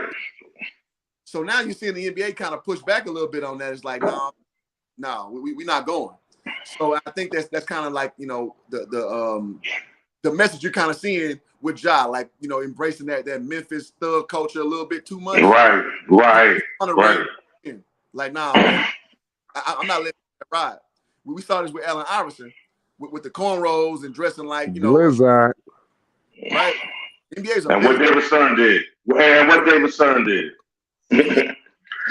So I think we're starting to see that those we see the shoot some tires. It's starting to reach. Yeah, right. We've been saying, what about jogging? That's it, man. I'm not trying to disparage you, bro. I know you're a younger brother, but I'm just kind of seeing the forest through the trees, and with the NBA like that, they're trying to start doing because it's a lot of guys like that now, not committed to anything. They coming in. Right, I agree. It's hard to figure these dudes out. So you got to start chopping some heads off, and I think that's what NBA. Well, Jordan, basically, I think you're saying is they want to be individuals. They don't want to be part of a team. Bingo. You know what I'm saying? Ja, because they said that Steven Adams had a team meeting and he was speaking specifically to Ja about his behavior before that said event happened. But Ja think he bigger than the team, so man, I'm Ja Morant. You know what I'm saying? Yeah. And then you have to ask yourself, where are his parents to bring him back to being humble? His dad is down there every game. Why is he not humbling you down? Like, yo, son, chill out, man. Chill out. Everybody know who you are. Say one thing, bro. Like, you've been 23 before. Once you hit a certain age as a man, ain't too much people tell you if you got your shit together. I don't know. I don't know. My daddy wasn't there, but you know what I'm saying? But I guarantee you, my dad was there. I think it'd be a different story. You know what I'm saying? My father at 23 telling me in the stands when I played Division I basketball to tighten up and get right. So I mean, I feel what you're saying, but yeah. That in that regard, like, yeah. I talking about just as in like, I mean, what can you say? What can you really say to him? Like, I know. Well, I got you. I'm picking up for you. So, you know who else struggles with that? James Harden, dad. Man, I'm a salesman in real life. I work in Los Angeles, California. When I worked in my store in Hawthorne, that's where the area where James Harden's from. Right. I saw on the answer machine James Harden. I was like, what? So I answered the phone. It wasn't James Harden. I'm like, okay, all right, this is another dude. Maybe it's a coincidence. Come to find out it's dad. So I'm talking to the dude. This is like 2 years ago. I'm talking to the dude, and we small talk. I was like, man, I gotta ask you, man, is this James Harden related to D. James Harden? He's like, yeah, man, it's my boy. So that's how I learned James Harden was a junior. So he never called himself James Harden Jr. He's a junior. Yeah. Wow, that's crazy. James Harden Jr. I talked to his pop, and he was like, man, yeah, I be trying to tell his ass, man, about them strippers. Because I'm from Houston, living in LA. So I was like, man, what's up with your boy, man, the strip club? He's like, man, I be trying to tell his ass. So to your point, yeah, it's kind of hard to tell a kid when he makes so much money to rein in. But I would argue that probably stopped parenting a long time ago, and you start letting shots. So when he gets rich, yeah, you're right. You can't tell him shit. But if you always Exactly. you still can talk to your kid any kind of way. Exactly. T. Moran is a fan. He's a fanboy. He's soaking it all up. We might can make the argument. He's soaking all of that up more than Ja is. He's loving every minute of it. It's an argument for it. Yeah, You know what I'm I saying? like think about it. Yeah, but Yeah, he's so. His ass be on that sideline, dapping up everybody. Like, yeah, he's soaking them up. Yeah. I'm mad at him. Like, you gotta rein your kid in, dog. Like shit. But and that's who kind of like push him and train him damn near his whole life. Mm-hmm. But yo, every star had a parent. You know what I'm saying? Hell, you remember that time when LeBron's mother was talking about what he told her? Shut your ass up. Yep. And you ain't never hear her say nothing else at them games. Yep. Yeah, he told her sit your ass down, but yeah, hell yeah. Yeah, something like that. Listen, that shit ain't crazy to y'all. I can't see myself tell my old lady. I can't see that shit. Well, my old lady wouldn't be doing sit your ass down. I remember that shit. I was watching it live. That shit crazy. Like, even when I think that shit crazy. I couldn't imagine that thing to tell my mom. Around the Paul Pierce days. Everybody like, man, Mama chill, some shit. Yep, and you ain't heard nothing else from old Gloria. Nothing. He probably been shocked as damn everybody else. But my mama is 6 foot tall in real life. My mama know how to fight. Now that I'm sitting here thinking about that situation, I'm gonna cut you off. I'm just thinking about this situation. Paul Pierce don't get enough credit. You know, seriously, Paul Pierce was putting the hurting on them dudes. You know, for real. I mean, I don't think Paul Pierce. I know he shitted on LeBron and them, and that's why they don't like him. But Paul Pierce was a problem. And with his slow ass. In the shuffle. What'd you say? He moves so slow. God, he moves slow. I mean, he was so effective. I mean, the most slow. The worst body pause of an athlete. He was a problem for them, man. Especially when he got the big three Celtics. There was a serious issue. You know what hurt Paul Pierce's legacy the most? The fact that he actually get on TV, and when he opened his mouth, it's like you don't see him as a serious person. So then when you look at his game, it's like, well, he ain't been on that level. But I know he been that nigga. I know he been that dude. You feel me? But it's like when you hear him talk, it's like, nah, he the truth. Nah, he the truth. If you seen him play, he the truth. You know, not the most athletic, not the fastest, but he got it done, man. He got it done. Yeah. But Papa Pierce got that dive in the mouth though. He'll start talking about he better than Wade and stuff. Like, man, get out of here, dog. Nah, he wasn't better than Wade. Huh? He wasn't better than D Wade. No, he wasn't better than Wade. No. And I'm so out on D Wade now because with the stuff D Wade do outside of basketball, I'm out on that dude. But one thing I don't do is opinion affect what I saw on that basketball court. And on that basketball court, Wade was that dude. Yeah. Yeah, he was a killer, man. Even another one who been kind of injury prone, but people don't talk about that. I mean, later on though. I mean, it was kind of later on. No, at the beginning too. Now, like he had some. But look how he played. But look how he played. Remember when we were just talking about? I told you how he's bouncing off the floor and all of that. The dude stayed cold on the floor. The boy, I know. Hey man, D Wade won a championship way quicker than he's supposed to. D Wade was out there hooping, dog. 06. Hey, I'm sorry. That was supposed to be Dallas championship. And D Wade smashed that bad boy. I agree. Feel like it is what it is. And I was salty because I'm a Kobe guy. I ain't gonna lie. Too. But I mean, you know, man, who was it, man? You know what I'm saying? That man, you know, that dude, he was the epitome of winning, man. Kobe, epitome of winning, man. I think basketball was in a better place when he was still on the court, man. Yeah, that's true. He been like the last of a dying breed. Like he been the biggest star that's still been playing like how people remember basketball being. Now it's, you know, like shit. And the thing is with Kobe, unlike with LeBron or allegedly LeBron, when he made moves and he made moves, but it was behind the scenes. You know what I'm saying? Yeah. You know what I'm saying? He wasn't outward with it. You know what I'm saying? Okay, yeah, he asked for that trade, but we all knew that was cap. He just wanted a better team around him, man. And when he got those dudes, he made them better. That's what a leader does, man. He made them better. All them dudes had to set their game up. Come on, Paul. Yo, Pau Gasol. Come on, man. He got his jersey retired because of Kobe, man. I was about to say, Sure. he owed Kobe a whole bunch, bro. Word. People Word. talk about how Paul Gasol was carrying Kobe. I'm like, you a damn lie. Paul Gasol was 0-8 in the play he met Kobe Bryant. 0-8. Now, I ain't saying Paul Gasol was a hooper, but he was soft and he couldn't win big games. It was basically AD. We being honest. Kobe made all of them step their game up. That's what I'm seeing with the contrast with LeBron. Instead of them dudes stepping their game up, it's like they're nervous because if they make mistakes, they're like, oh, I'm gonna get benched, or I'm gonna get released, or I'm gonna get traded. You know what I'm saying? It's like he bird feeding them because it's like, I'm gonna put y'all where I think y'all good at. Don't do nothing else. Just hold on. Exactly. You're absolutely right. Ball players don't like that shit. We don't like that shit. Bro, let me play how I play, and I will conform, but I'm not going to turn into a bot for you. And that's why you're seeing Chris Bosh struggle. You see Kevin Love struggle. You see struggle. You see IT, who's supposed to be the equivalent for Kyrie Irving. If we know the disrespect. I'm just saying. But no, you're right. I get you. No, you're right though. No, you're right.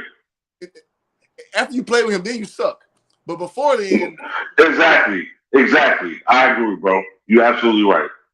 You're absolutely right about that. It's crazy. D-Wade went to Cavaliers. It's supposed to be a big acquisition. Oh, he trashed. Oh, Derrick Rose went to the Cavaliers. Oh, he trashed. Derrick Rose leaves and goes to New York and starts killing. Word. And like, come on, like, let's be for real, man. Word. I agree with you, bro. You're absolutely right, man. You're hitting everything right in the head. You're right, man. And I don't know if LeBron will ever take any kind of responsibility for that. I doubt he'll ever do it publicly. But he's ruined a lot of people's careers, man. He has. You know what I'm saying? Because the pressure to play with him, and then if you don't deliver right away, you're either going to be benched. If they can trade you, they're going to get rid of you, or you're going to get released. Now, I know a lot of people are down on Russell Westbrook. I'm still not down on Russell Westbrook. Me either. You know what I'm saying? I don't believe that narrative that he's all to blame for everything. That's that Skip Bayless stuff. I don't believe that, man. You know what I'm saying? Oh, he didn't fit. He didn't do this. They're not a good team, and he's gone now. So what's the excuse? Hey, this is what me and you vary right here, because boy, I can go in on Russell Westbrook for like the next hour. Yeah. I mean, I know you want to talk about. I mean, you can talk about his turnovers and all, but what I'm saying is he wasn't the main reason why they suck. They still suck. I agree with that. They're not. If they get into the playoffs, it means it's meaningless. They're not going anywhere. Once the Lakers fire Vogel ain't been a scapegoat no more, and they had to go down the list, which been Russell Westbrook. Exactly. I don't think Russ been that much of a problem for real. Russ come out there and play hard. Like, Russ want the ball in his hand. That's the only thing. You got to develop an off ball to play against your best players, best. I'm going to let y'all go. I'm going to tell you my problem with Russell Westbrook. Okay, so here's my problem with Russell Westbrook. Playing hard, you're right. Russell Westbrook plays hard. You can't never say he take plays off. You can never say that about that man. So I'll start off with the good before I go in on this dude. Russell Westbrook problem is he has not figured out discernment yet. He's not figured out when it's time to go hard, when it's time to play smart. He's not figured this out yet. Well, he in year 13. Russ' problem is less is more. He don't see basketball that way. He's like, if I'm not playing hard, I'm not playing good. And problem is he's not worked on off-ball, like his off-ball IQ, meaning you finding open spaces. And when you're in open space, just work on catch, shoot. He refuses to work on it because he has no touch. He has horrible hands, like just bad like the turnovers that Russell Westbrook gets. It's like, what the hell are you looking at? Like, what the hell? How do you drop that? Like, how the hell did you? Like, he's like the king of like making layups under the rim and shit like that. Like, it's like, what the hell are you doing? So ultimately, he just deflates a team because he just has such a bad control over his body, and his mind doesn't make up for it. Because when I look at him, I look at a guy like Jason Kidd. Jason Kidd was a triple-double machine before he went to the Knicks, before he went to the Mavericks. But then after that, he started turning to a set shooter. And that's Russell Westbrook's next act that he doesn't think he needs to add. Because if you listen to him talk, they ask him, what do you need to change? I don't need to change nothing. I need to just play harder. I need to just – he has no self-awareness. So that's why you see this dude on, 5 teams in 6 years? And it's going to keep happening, bro. I'm sorry. Like, there's nothing you can do with a guy who plays point guard, who does not know how to be a point guard, who can't shoot, and then makes bad turnovers. It's almost like, and I shout out to my guy Between the Game Sports. He put it this way. He's good enough to bring in your team, but he's bad enough to get rid of. That's Russell Westbrook in a nutshell. I mean, most of what you say, I agree. Well, I mean, I agree with pretty much all of it. The only pushback I'll give you in that entire thing is probably with the teams. Because you got to remember now, like, when he been in OKC with Paul George, the reason why he leave because Paul George decided that he won't go with Kawhi. And he been like, Rashad, I mean, I don't want to just be here. And I thought this been the plan. I won't go back home too. I won't not go back home, but I won't go play with one of my friends or whatever. Which brings in him going to the Rockets. He going to the Rockets. Shit, James Harden been the one who said, I want to dip. I want to go to a new team. So they had to do something with the homeboy who come on a sprint to him. Then when he get the Washington Wizards, he actually been playing pretty good. Like he actually start the season off a low rocky now, but once he get in the rhythm, like he damn near carried them boys to playoffs. If they ain't make the playoffs, I ain't for sure, but I know they had a damn good end to that season. So the Wizards, yeah, when he bumped the Wizards that year, he had a good late season. Got him into the playoffs. I put Westbrook on any of my teams, man. He could be in my starting five because he plays hard. Because it's been on some old. Bronny called me up. I'm gonna go fuck with him. All the way. You can't play with LeBron, but who, Jordan? You kind of just dismissed almost your own argument because what did you just say? If you go there and you don't succeed, what do they call you? If you play with LeBron, you a bum. Well, you're right, but here's the thing, though. I'm not just referencing that. I'm referencing like 4 of the occasions why. I ain't just going out there. Yeah, you ain't wrong, but at the same time, I got more references for Westbrook in particular. All right. Well, look, I respect that, but look, LeBron, man, like I'm sick of players going there and he's just destroying their careers. Like I'm tired of that, man. Like I don't think it's fair. Especially the young players. Yeah, you know what I'm saying? I feel that. You know what I'm saying? You got rid of Caldwell Pope. You know what I'm saying? You got rid of my boy. Damn, he been gone so long. Forgot about him, man. Old boy in Washington. Kyle Kuzma. Got rid of Kuzma. You know what I'm saying? Yeah. You know what I'm saying? You got rid of you had a good young team, and you've been there all this time losing, and you could have built with them, but you threw them away for what? Anthony Davis cannot stay healthy. I'm going to tell you now. He's going to be out the league probably another 2 or 3 years after LeBron's done. You know what I'm saying? He can't stay healthy. He's not reliable. I think he's soft. And I know they say he's from Chicago. I think he's from the suburbs of Chicago. He ain't from the hood, man. He ain't from the hood. He ain't from the south side or nothing like that. Nah, man. Nah, because that dude is soft, man. He's soft. And I keep what he can be and but he could do this, he could do that. He can't do nothing, man, because he can't stay healthy. Right. And LeBron is dependent on him, like, yo, you got to be my, you know what I'm saying? Like, yo, you got to ride shotgun with me, homie. Now, watch. LeBron going to come back. Watch this dude get hurt. Watch, like clockwork. Watch. Anthony Davis out. He out 2 games in the playoffs. Watch. He can't stay healthy, man. He's a real disappointment. And I thought the Lakers should have tried to move him. I really thought that, man. I don't. I wanted to move him and LeBron and Westbrook. I wanted all 3 to get moved. I agree with that. I mean, bro, I agree with that. A failed experiment. And check it, fine. Here's what's gonna be goofy. You know, the Lakers are playing so well right now, so I'm bringing my fan flag back out now. I'm a Lakers fan in public again now. After hiatus, because I hate that team that we had. So now the team's playing organically. You got Jared Vanderbilt doing his thing. You got Malik Beasley doing his thing. You got Austin Reeves, D'Lo coming back. You got these pieces that actually fit now. Rui Hachimura come off the bench playing well. Watch what happens when this dude come back out here. Yeah. They're playing organic. They're playing equal opportunity basketball. Yeah, no pressure. No pressure. Well, not even that. They're playing organic basketball now. Watch what happens when we turn to the LA Cavaliers again. When he dribble, hold the ball, and then throw it to you, catch and shoot.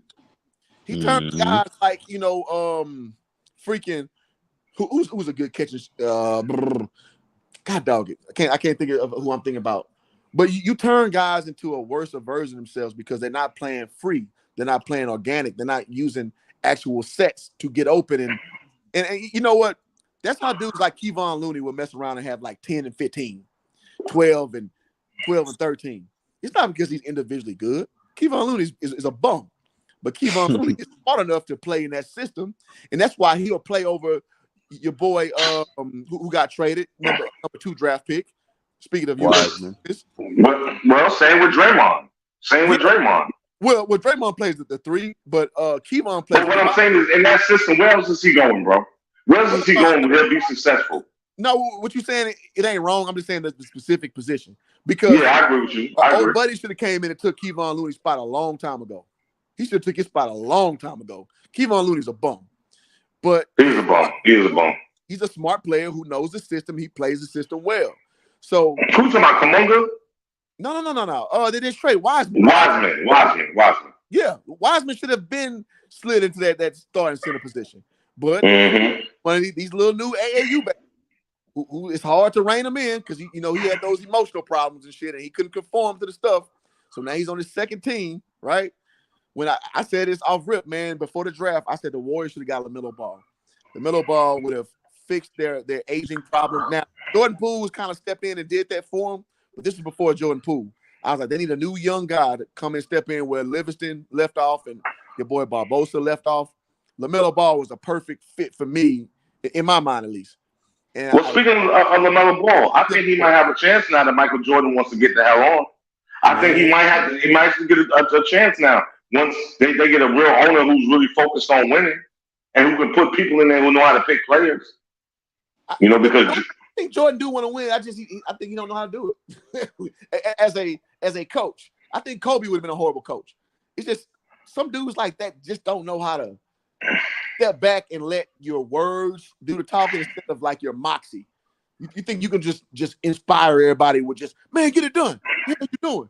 Like everybody don't respond to that shit. And I think that I don't know, man, but he made some dumb picks, man, in his time there.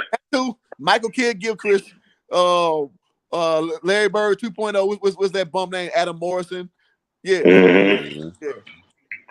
I mean, LaMelo was probably the best pick, and I don't think he even picked him. LaMelo fell in his lap. Mm-hmm. Let's keep it real. LaMelo fell in his lap, bro.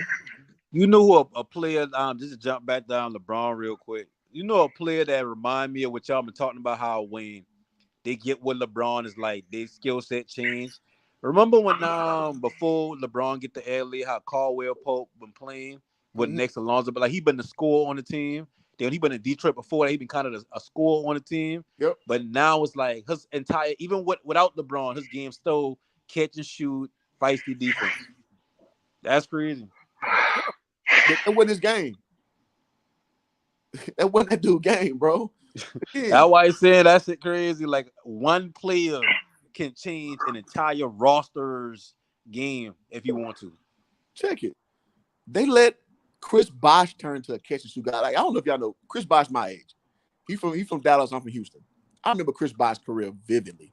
Chris Bosh, Georgia Tech, baby. Bro, Georgia Tech. That dude was a dog, bro.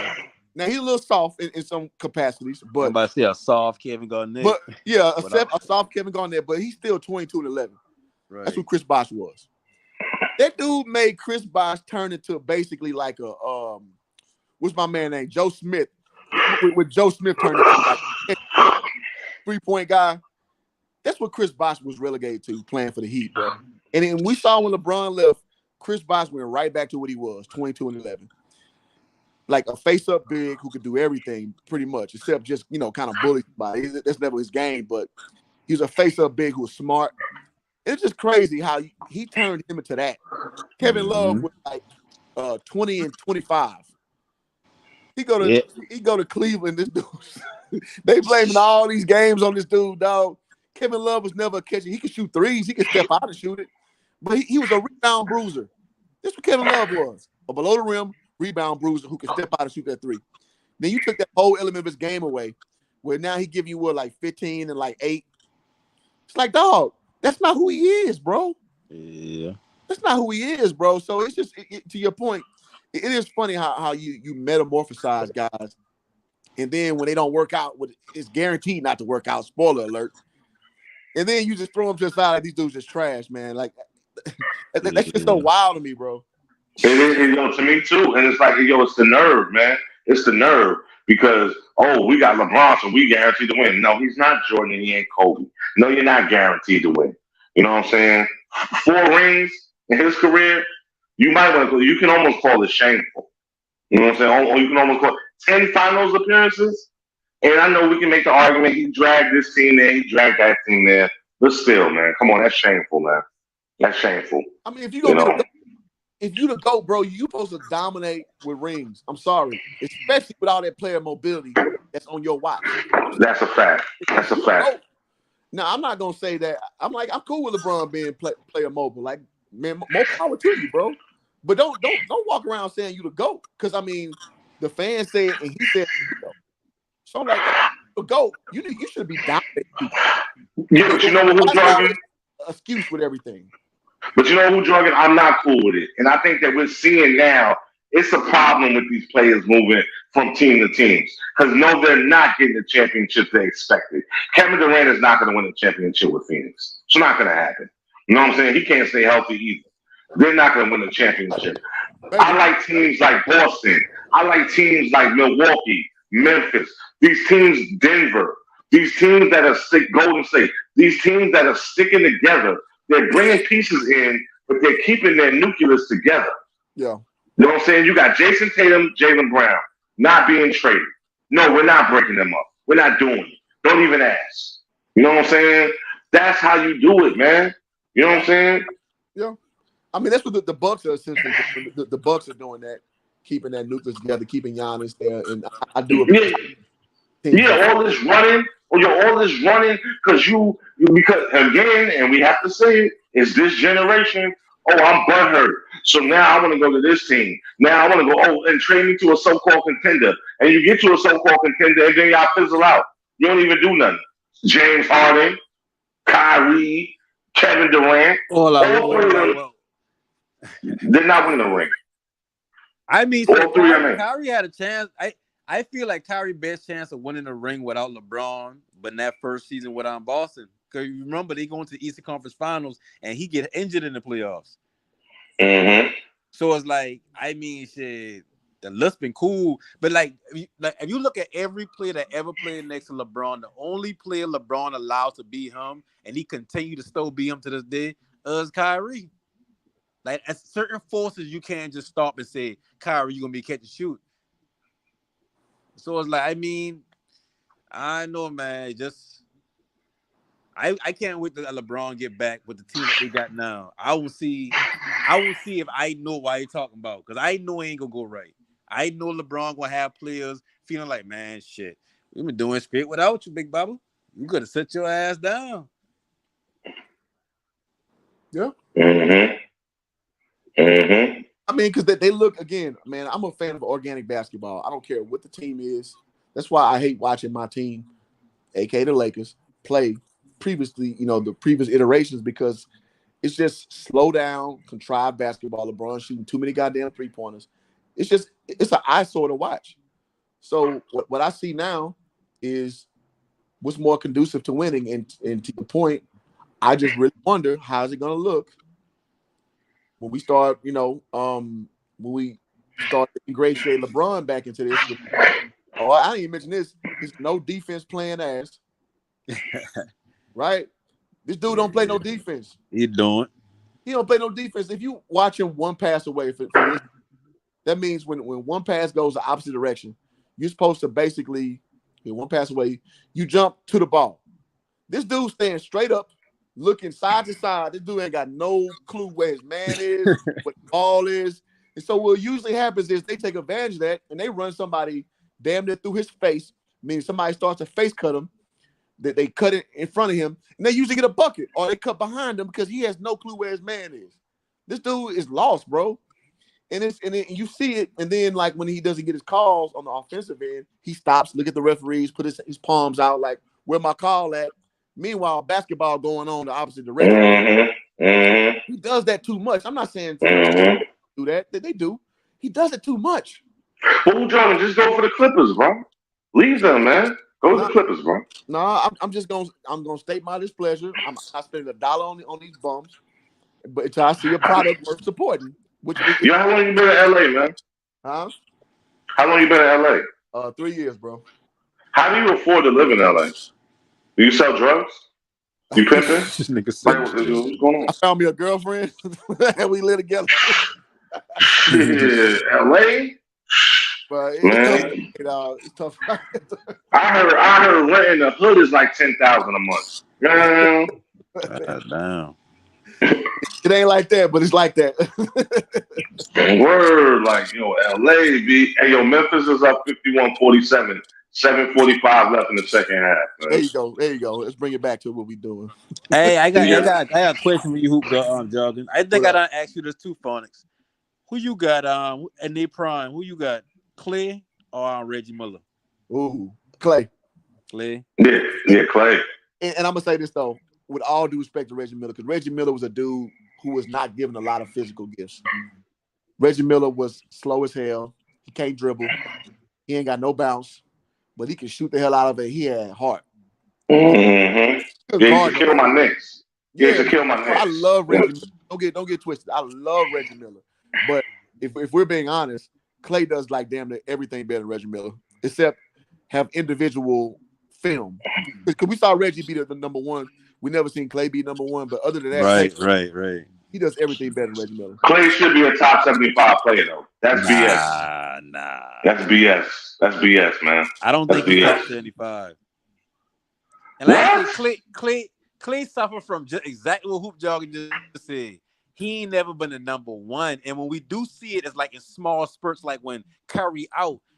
But it's like, it's hard for me to say, okay, like Clay versus, like in my mind, how I view it, I say Reggie Miller, but it's my only argument is the fact that Reggie Miller had a team, like he led a team.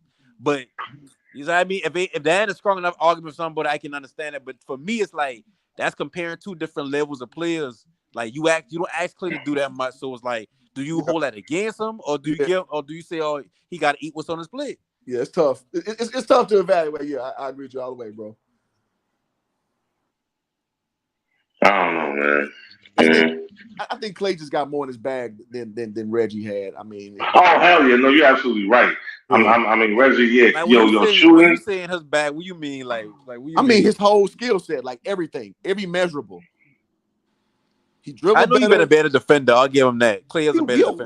It's not even close. He's a way better defender. He's a better shooter. He's more athletic, which is, I mean, we talking about, a middle schooler versus a freshman with athleticism. Hey, but hold on, Hoodraga.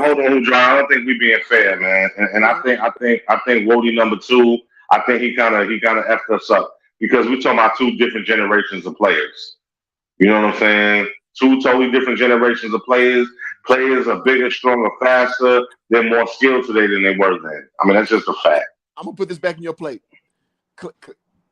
In Reggie Miller's era, there were athletic dudes though, his size. Harold Miner, Michael Jordan, freaking Joe Dumars. They weren't shooters though.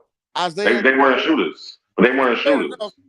But there were dudes 6'6" who could do multiple things athletically in his era. No, I agree with you, but his role was to be a shooter. Damn, shit. Florida Atlantic came back 51-53, man.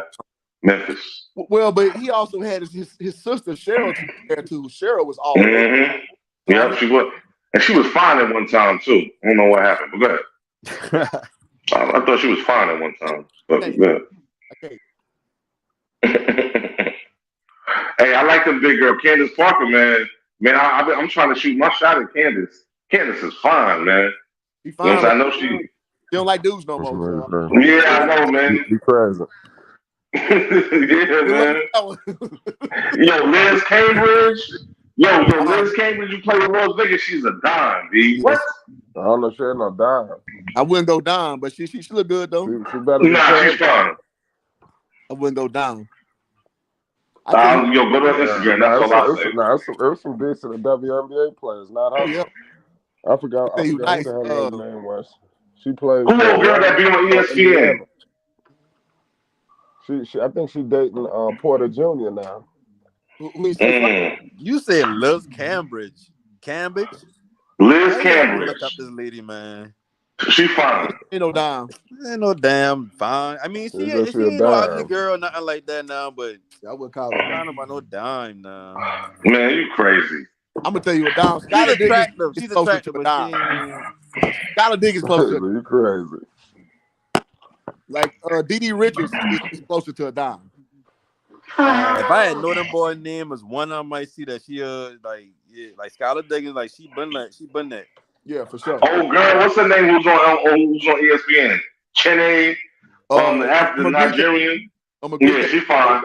She fine. Houston, man. I saw her come up slowly through the ranks. Her and her sister, like she got her sister. Yeah, her sister. Yeah. Mm-hmm. She went to South Fair High School out in H-Town. I remember both of them. That's crazy how far they've gotten with their careers. That's crazy to see them. Yeah, man. It's crazy seeing Brittany Griner, bro. Like, I remember watching Brittany Griner in high school. She went to the same rival high school. Tia Cooper. No, I ain't talking about the looks. I'm just talking about her career. No, she from Texas?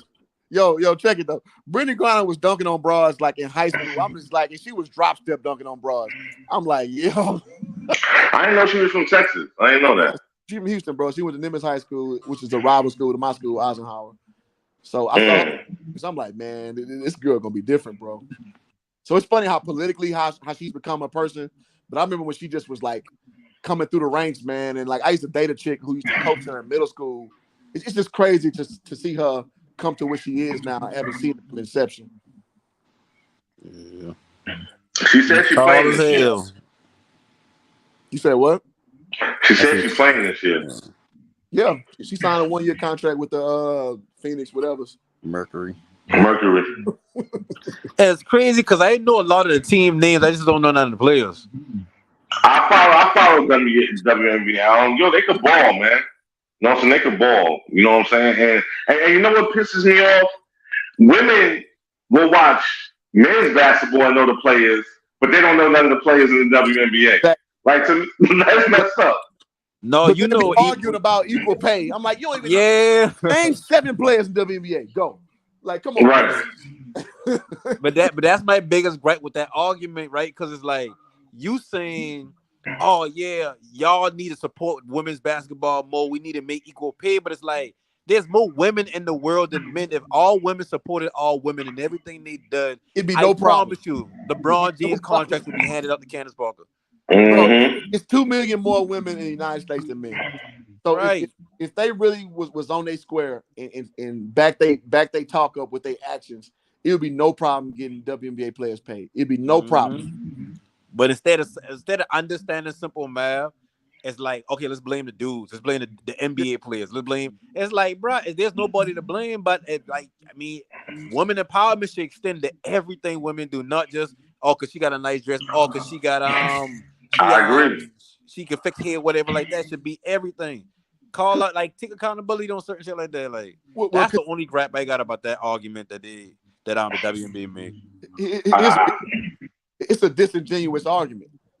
They're not arguing for the WNBA. They arguing against men, and that's what you'll see every time. It's arguing against men. It's not arguing for themselves. It's like, oh, well, I don't like how this sounds against men. So it's like, and they're like, oh, well, these players, these NBA players need to. I've heard this goofy stuff right here. They need to donate some of their salary to the what? What? What are you talking about? To call Russell Westbrook, man, these niggas tripping. Hey, I still don't know to this day. That's a real clip. Oh yes, it's a real clip. I always wonder, like, damn, he's saying that for real, or that's just somebody like. You can ask your old lady, be like, hey, babe, name me 3 NBA players. She's gonna shoot them off. Steph Curry, LeBron James, Kevin Durant. Well, name me the top 3 WNBA players. You know what I'm saying? What are you talking about, babe? Exactly. Hey, what are you talking about? Exactly. You know what I'm saying? Who is Sue Bird? You know what I'm saying? You know what I'm saying? All these, you know what I'm saying, names, man. Diana Taurasi and you know what I'm saying? Like, come on, man. Like, yo, they legends, man. They legends. And listen, man, you know, one of the people I'm happy to know in my personal life is Cynthia Cooper, bro. So I'm not seeing him disrespecting WNBA basketball. She's a legend. She's a legend. Bro, I know Coop. She was a girls' coach at Prairie View when I played for the men's team. I've been knowing her since 2006. Coop, I can hit up and she kind of got fired on some bad circumstances. So she ain't really talking these days. But I mean, if you look on my channel, my first interview I got, my very first interview was with Cynthia Cooper when the pandemic was going on. So Coop, my dog. So I respect Coop. I respect women's basketball for those who can hoop. But when the women's basketball started to act like y'all on the same level as men's basketball, yeah, right. It's the same. Listen, bro. One of my good female friends, her name is Toya Wilson. She coaches at SMU. She was a longtime assistant coach at Baylor, and she was the coach who replaced Coop at Prairie View when Coop left to go to USC. Girls basketball at the highest level when Baylor was at the apex. You know when they got the best practice scout. You know you guys know what practice scout is, right? Mm-hmm. You know who they had to bring in to get the best practice scout? Dudes from freaking Intramural. They brought in dudes from Intramural to get the best run. And Intramural dudes couldn't even sniff Baylor's men's basketball team, but they giving the girls who were national championships multiple years good run. That tell you everything you know right there. Yeah. Because you remember now, like when you were in high school, look at how the girls team are made. I mean, my high school ain't been big. Y'all, boy, you from Houston, so y'all might have had bigger high schools that, you know, more dedicated to sports like that. But in my high school, it's been like, there may be 1 or 2 girls that really be hooping, and the rest of them just girls who tomboys or the ones who actually got a little athletic ability or the ones who tall. And that made up the team. So as you going through the ranks of basketball to get to WNBA, like that's kind of what you see. You see like maybe 1 or 2 players here and there that's like. Oh no, I disagree with that. Oh no, I disagree with that. Nah, I disagree with that. Nah, bro, they get the best of the best too. You know what I'm saying? See, that's what I'm saying. No, you're right. You're right. They do get the best of the best. But you just like the example I give you. In my high school, like it really been 1 or 2 girls that really hoop. Everybody else been just either tomboys, been tall, or they've been athletic enough to do them, so they did it. They didn't know how to dribble, shoot. That's true. I agree. Middle school. They probably don't even get drafted. Bro, I used to coach middle school girls. That's true, bro. You just trying to get enough bodies out there. Yeah.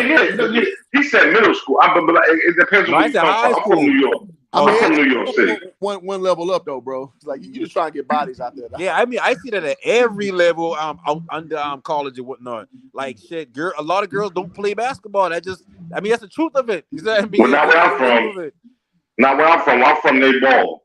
You know what I'm saying? They ball. And a lot of them is just as good as the men. No, in New York City? Fine. New York City? Fine. No. Keep it real. You put these girls in Division I programs with men, they wouldn't even sniff the rotation. No, they don't have the physicality because they don't have that kind of strength. We talking about saying? You know what I'm saying? Okay, well, we're talking about ball handling, shooting. I'm not talking about overall defense and all of that. No, of course not. Of course not. So you pretty much made good for girls. That's all I'm saying, bro. No. We're made different. Mm-hmm. That's all I'm saying. If you watch female college basketball, they're not as physical as men. You know what I'm saying? They're no way as physical as men. You know what I'm saying? I don't even think they play the defense that men play. You know what I'm saying? Because they be getting on just too many shots. And they do it in the pros too. You know what I'm saying? Get on too many shots. You know what I'm saying? But I won't take anything away from them, man. Like, I mean, I was blessed to grow up in the era, man. You know what I'm saying? We had the 96 Olympics, man, with Cheryl Swoops, Dawn Stanley and them. That's my You know what I'm saying?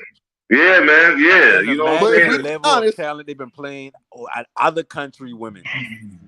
Cheryl Swoops would get that work, dog, on a regular. He went to Texas Tech. He played for the men's team. That was around time Darvin Ham was playing for the Texas Tech. Mm-hmm. Darvin Swoop's ass out, and Cheryl Swoops had the better career too, if we're being honest. But if she was on that mid side, she would get done like nobody business. I mean, I agree. Just saying. Like Brittany Griner said she can have take DeMarcus. No, it's not DeMarcus specifically. She said she can play in the men's league. Florida Atlantic up, y'all, 62-60, 2:25 left in the second half. Bro, Brittany Griner, she a big girl, man. I met her in real life. Big girl. Yeah. Her ass would get done so bad, man. Like, oh my God. And see what it does? Too stiff, too slow. What Brittany Griner is a one-star man athlete at 6'8". Right. She's 6'8", bro. On Joseph side, yeah. I would like to see more women support women's sports. Absolutely. You know what I'm saying? Absolutely. And you know what I'm saying? Because they learn to support our sports more because they want to spend time with us. You know what I'm saying? Because like Ujo, you know, like I know. She's like my mother used to tell me. She said, when your father was watching football, I was cooking dinner. I wasn't in there watching football. Now the women is in there with us. You know what I'm saying? All of this. And it used to be like that. You know what I'm saying? So I wish like they would support more women's sports and then they would grow. You know what I'm saying? Don't depend on the men. Why do we have our sports? Y'all support y'all sports. Well, because they, you know what I'm saying? Ultimately, that they know what the better product is. That's just the facts, bro. Hey, and then another thing about it is like when we watch sports, like we want to do these things that we see these other NBA players doing on the court. Like, so to us, it's still amazing, and it's part of our competitive nature to want to see two things go back and forth. But with women, like most of them don't really care to be NBA players or be athletic. Like they just want they got certain things that they like coming up in life. But basketball ain't one of them, so they don't look at other girls playing basketball as like this some amazing thing because it ain't like they want to actually. They don't. It's not like they actually view themselves as I can do that if I try. I think that's the difference between the two. Yeah, like I was living in Atlanta. You know what I'm saying? Perfect example, the Atlanta Dream, WNBA team. They played at Georgia Tech's basketball field house. Why they don't play in the State Farm Arena where the Hawks play? Because they can't sell it out. Yeah, they can't sell it out. And that court too big for them. Yeah, you know what I'm saying? So they got them playing in the college. You know what I'm saying? And say, that's crazy. You know what I'm saying? And then they don't even sell it out like that. You know what I'm saying? Like, yeah. I'm gonna drop a stat for you, Phonics. The WNBA collectively has never turned a profit ever. Yeah, the NBA lose money having them around. Wow. Them, bro. They've never turned a profit. That's like the Harlem Globetrotters, like shit. Y'all basically just come around whenever y'all feel like starting the season. Come on, let's start the season now. Like that's I think the WNBA came around when who dropped what 96, 97? Something like that. About 97, 98, something like that. Yeah. Something like right after the Olympics. You know what I'm saying? Because most of them players that was in there got selected like first. Yeah. You know what I'm saying? First in the draft. Yeah, that's crazy, man. That's damn near shameful. Yeah, that's my era, bro. Like Coop and bro, like in Swoops. Like I'm from Houston, bro. We won the first 4 WNBA championships. And I'm not gonna lie. Houston was very, very big on that. And you know what happened in year 5? The Comets folded. They won the first 4 championships and they folded year 5. Mm-hmm. Ain't that some shit? I remember. First 4 championships and year 5 they folded. That's crazy. Yeah, I remember. That's crazy, bro. Rebecca Lobo, all of them, man. Yeah, I remember Lisa Leslie, the Sparks. You know what I'm saying? Yeah. My team in the Hornets, I used to watch, but not watch, but Don Haley, that kind of the only person I had known for a long time. That's my boo, man. Coach of South Carolina. Yeah, coach of South Carolina. That's my boo right there. Yeah, she's from Philly. Yeah. Mm-hmm. You got the boy 33-0. Yep. Yeah, that's why I'm just telling Vern. He gonna take Marquette men and women's. South Carolina 33-0, number 1 in the country again. And I will be watching them. Hey, and listen, at some point you can make the argument between who had the better team and a group amount of years between South Carolina and UConn women. So Diana Taurasi, like shit, that was Michael Jordan in my mind to counted down women's basketball. Like that's all I used to hear about. Her, Lisa Leslie, like counting a couple names y'all name. Oh, you got Tennessee too.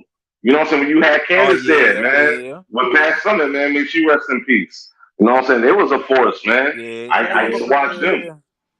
And see that's the crazy thing about it because like earlier when I jumped on the screen, I jumped on the screen because I've been agreeing with something you were saying about college atmosphere, the games or whatnot. It's like them be the best games, like everybody into it. It's like it feel more than just like that shit feel like it's turned up. It's on another level.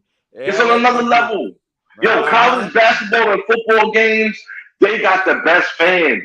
Yep. Yo, and yo, when you go to states like Georgia, oh man, it's all about the college teams. They don't give a damn about the pro teams. Yep. The out of towners are Falcons fans. The people that's been there all their life, they're University of Georgia fans or they're Georgia Tech fans. That's what they look forward to. Basketball and football, they don't give a damn about the pros. You know what I'm saying? And a lot of these colleges that we see in like Memphis or Kentucky, they're in states where there are no pro teams. You know what I'm saying? Well, of course, you got the Grizzlies now. But I'm saying, look at my state, South Carolina, Clemson, like them all pro teams. Yeah, exactly. Clemson's my team, man. I used to work there when I was in high school. That's my team. Yeah, my family from there. Yeah, you know what I'm saying? Football. That's my team, Clemson Tigers, all day. Yeah, man. Yeah, and yo, you go there, like the city is shut down, B. It's shut down. Yo, you go to any gas station, they got Clemson memorabilia, lighters, whatever. Yo, they are so entrenched that it's not. And in the pro games, you see it. It's not like it's just not the same. It's not the same. You know what I'm saying? Not the same. It's not. It's the whole vibe, just being in the arena, like that shit just different. Like that shit different as hell. Like when you said that earlier, I've been like, man, I gotta come up there and agree. That's different. Yeah, I mean, think about Mississippi. There ain't no pro team in Mississippi. You know what I'm saying?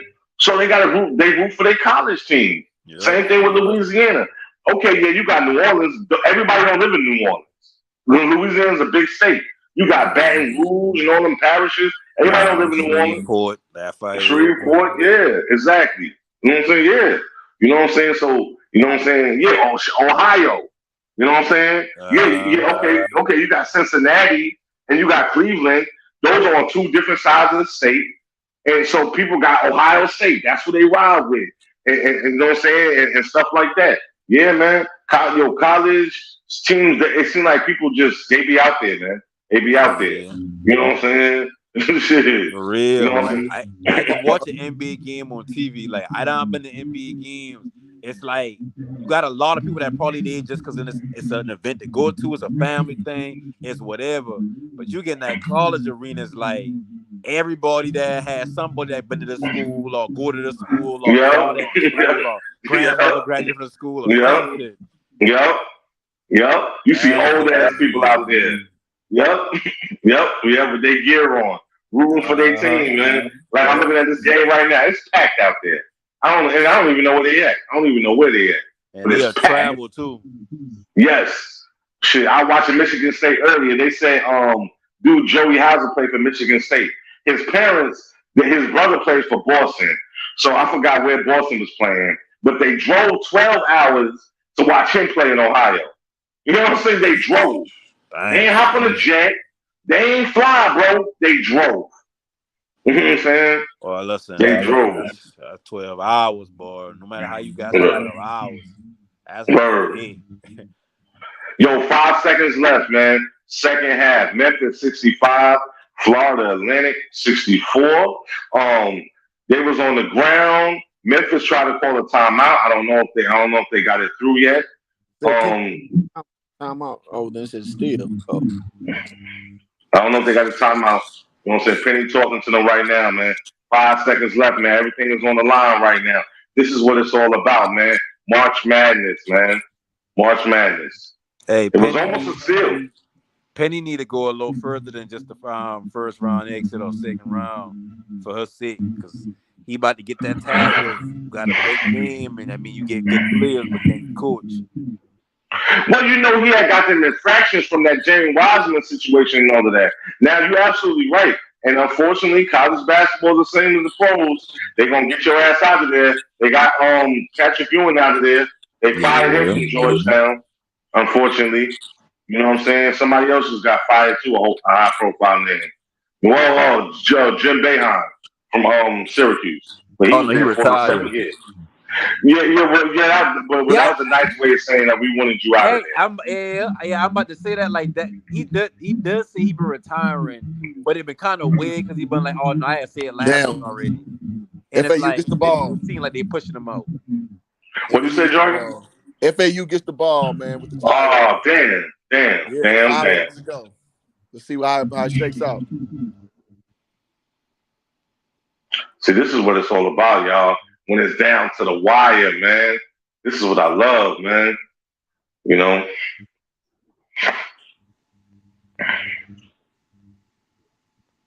Everybody calling timeout. You can't call timeout. Only one with the ball can call it. Yeah, man. You see all the parents? You know, it's like you said, man.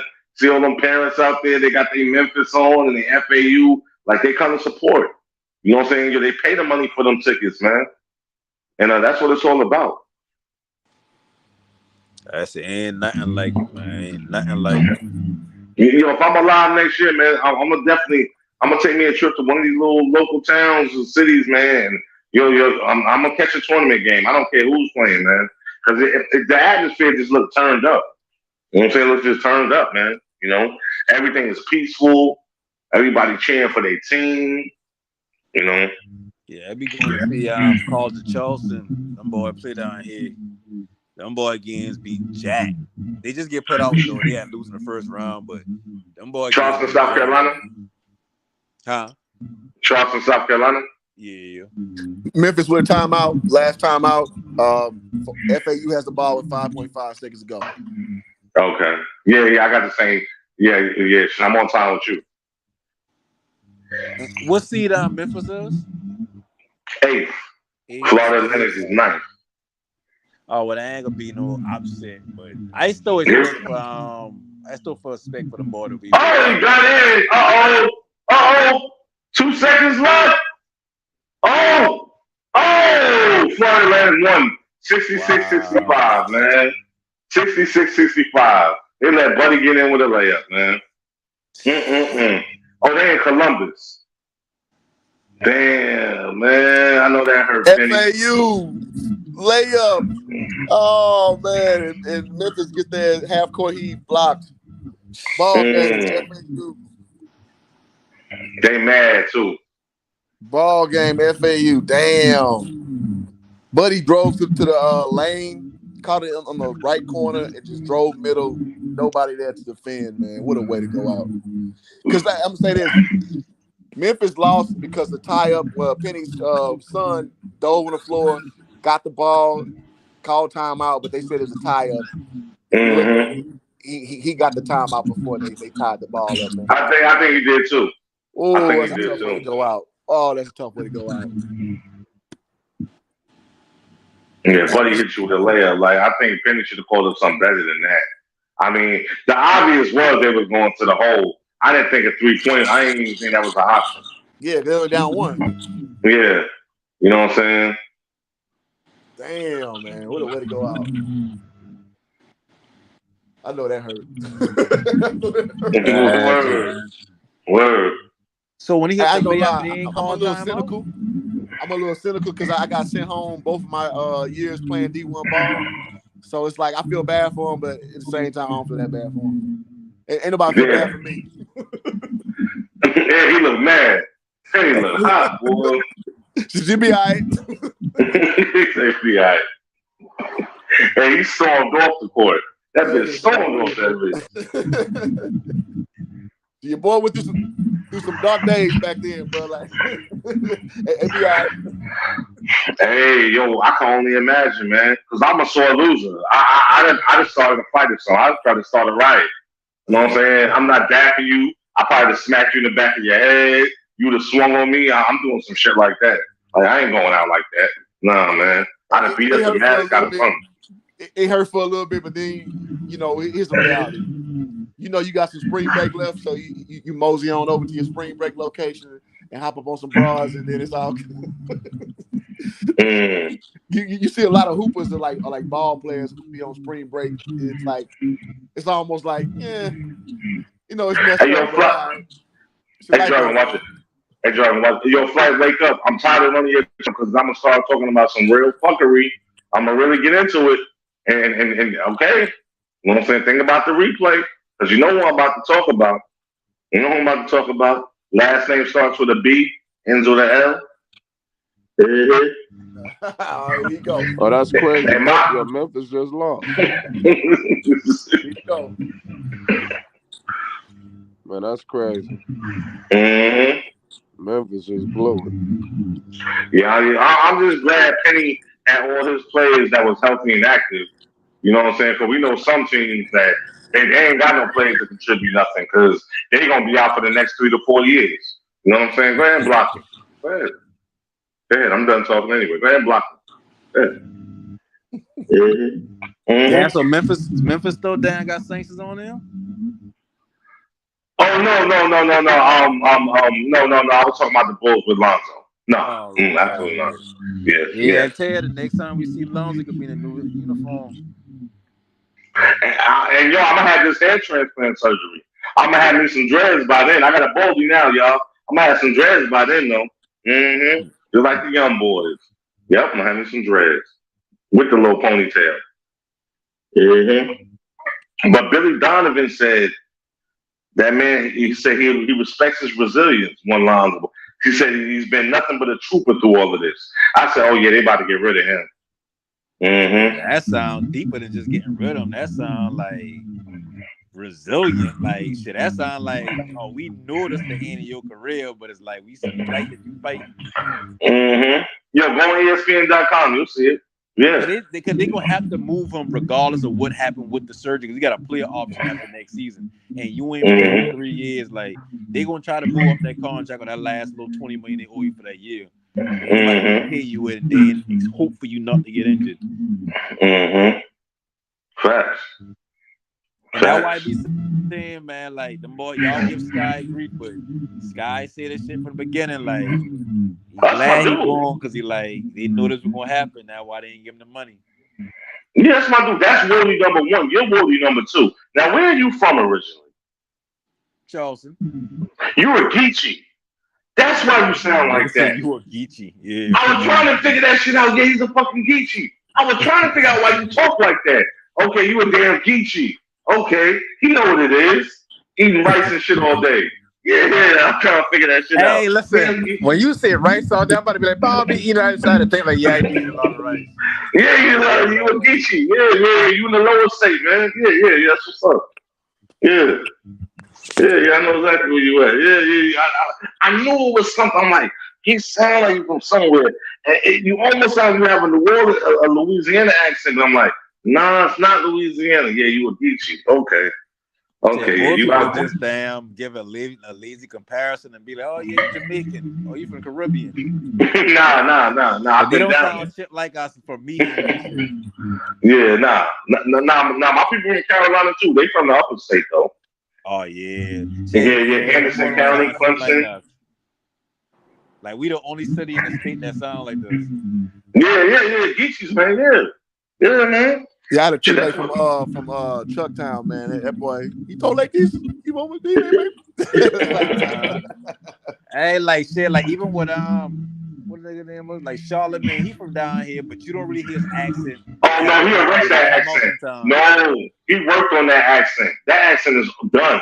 You don't know he's from South Carolina. He had said some shit sometime that you can hear it in him, man. Shit, not me. I didn't listen. I didn't listen to him talk. He sound like more. He from New York, but he don't have an accent like me. But he sound more. He from up top than he from down there in the lower state. Nah, he worked on that accent. He for sure. He do sound like he from up north now, but he do got them low where he say certain thing like them boys or some shit like that. No. Yeah. Because I know that accent, man. Yeah. He worked on that hard. You know what I'm saying? They told him to work on that. You know what I'm I saying? don't even know him from down here. When they see him from down here, but like he don't even sound like us. But then I start hearing a little small amounts of it. Like, yeah, he got some of it. He from Monk's Corner though. That's like a little bit outside of Charleston. But I mean, shit, we all kind of the same thing. Yeah, I've been down there before. Yeah. You know what I'm saying? There's like a swamp down there. Shit, everything down. At least down, y'all like shit. They got everything. Like we still got streets that name after like slave masters and shit. Like, we still got Confederate flag issues down here. You know, I was like, I ain't been down there in over 20 years. I was like, what the hell? I had went with my boy, man. We was on our way to Atlanta, and he told me he wanted to stop down there. I'm like, all right. And then I heard how they talk. They sound just like you. I was like, shit. Hey, listen, and the crazy thing, the girls be kind of like that should be like, I like my accent when I say it, but when I hear somebody else saying it, like, that shit sounds crazy. Yeah, because at first I'm thinking like, maybe you from, you know what I'm saying, Louisiana. Then I'm saying to myself, this ain't a Louisiana accent. You know what I'm saying? I had to think like, yeah, you do something here, you sound the geechies. Eating all that damn rice. And do you put sugar in your rice? No, I don't do all that. No, okay, but I mean, some people do that down here. Yeah, that's that old school shit. Yeah, the sugar in the rice. I put sugar in my rice. I'm from Texas. Yeah, I do that. Oh man, I do that. Well, you got that. You got that from the geechies. You probably right.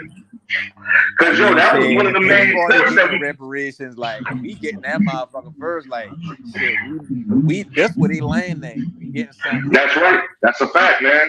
Yo. Yeah, most of our family members came through through Charleston, Savannah, Texas, Louisiana. Well, mostly Louisiana on that end. Boston, stuff like that. Virginia, but yeah, Charleston. A lot of us came through Charleston. Yeah, we got a lot of people from up north come down here. Yeah, that's it. My family. You know what I'm saying? My grandmother's from Darlington, South Carolina. And my pops is from Anderson County. You know what I'm saying? So, yeah. Sure. So, yeah, man. You know what I'm saying?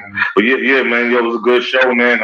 I feel bad for Penny, man. He's still a loser. Yeah, that's he's still a damn loser. Yeah, he's still a loser.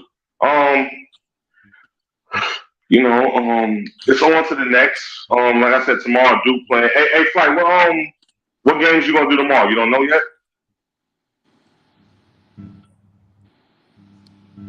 Yo, somebody wake Flight up. I know wake Flight up.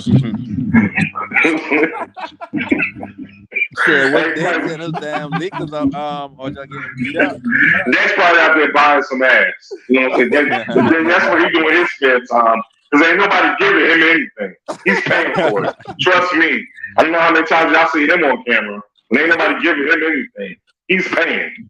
Trust me. Top dollar too. Shit. You know what I'm saying? Yeah. You know what I'm saying? I don't know where they're selling it in LA, but Dex is out there somewhere. You know what I'm saying? With them child molester glasses on. Oh shit. Yeah, he look real suspect. You know what I'm saying? Bottom line, if he come around me and I got my daughters, hey, y'all go downstairs. Let me talk to this man. Yeah, I don't want him nowhere around. Yeah, that dude right there. Yeah. Yeah, weirdo. Well, weirdo. Ain't nobody blocking me or cutting me off, so I'm gonna go wild with it. Yeah, man. Yeah, man. Watch that dude, Dex, man. You know what I'm saying? You know what I'm saying? You know what I'm saying? Hairline is done. Still trying to hold on with the big forehead. You know what I'm saying? I've met Dex and realized he's about 5'3". Yeah, 5'3", about 140 pounds. Very bummy. Very bummy. It was a very poor representation in LA. Very bummy. It was cold. It was this time of year. He looked extremely dusty. I didn't know we was going out to eat or going to get him a wardrobe or taking him to a homeless shelter. Looking horrible. What the fuck you doing in Atlanta, nigga? Shit. Word. I met Dex. He ain't like no bum. I met Dex in real life too. He ain't like no bum. Okay. Yeah, I believe you. I'm just Okay. saying, I met that man in real life too, dog. That boy said that nigga with a poor representation earlier. Yeah, man. I mean, yeah, we all have our own definitions of what a bum is too, Jordan. I mean, I'm just saying. It looked dusty to me. You know? Like I said, you know, that stupid looking mustache and glasses, that pedophilia look. He had that pedophilia look. I just put it like that. Oh, Allegedly. I don't want to try to sue me. Allegedly. Hey, it'll be crazy if Dick's sitting there listening to this shit with a low one with him, and you going and on us. Hey, stop. Oh, Hey, he's stop. talking about me. Hey, flight. Hey, flight. Hey, stop. Hey, stop. Hey, flight. Yeah. No. He's probably somewhere letting the raw ball sit on his face. Nah, that's what he's probably doing. Yeah. You on your own with that one, dog. Yeah, I'm on my own. Let's go. I'm being reckless right now till he cut me off. I'm being reckless. I can hold my own. Fuck him. You know what I'm saying? Hey, you know what I'm saying? They can cut you out in the chat, but they can't do a damn thing about this pat on it. Damn right. They're right. Yo, this is Right to True TV. Y'all, I took over Flight Sports. Let's go, man. What y'all want to talk about? We're going to talk about what y'all want to know about that, man. You know what I'm saying? You know what I'm saying? I'm just telling y'all, next time he come on, tell him to put the camera on. Look at the mustache, and he's lining up himself, and he's being very sloppy with it. It's not even on one side. No, why? One side is thick, the other side is thin. You know what I'm saying? Why does he have those thick glasses? I mean, it's 2023. We can get all kind of frames. I wear glasses. Why do you have thick glasses? Them Coke bottle joints. That's that child. I'm telling you, that's that pedophilia shit. Man. I'm telling you, I watch dudes like that. He probably got a good. He gonna get caught. You know, because you don't see him on TV. Yeah. And we have Dexter Crockett, formerly known as Dex and Dex on Flight Sports TV, and we see 3 computers with unmentionable things on it. You know what I'm saying? You're gonna see him come out of a little 5-foot frame with a little big ass head. And he's gonna have his head down. You know what I'm saying? But you gonna know it's him because you're gonna see that mustache on the side that's uneven. That's him. That's him. So I don't know why you're being a hater, Ray. Well, you know, hey, Flight, this is Ray. I still live with my mother, and I play with myself 3 times a week. But shout out to Flight Sports. It's the machine. That's the movement. And man, come on, man. Yeah, let's go. I'm taking over. I knew it was gonna happen one day. I'm taking over. And he ain't gonna edit this out, so it's gonna be around forever. Yo, let's go, man. Nah, y'all, I'm just saying, man.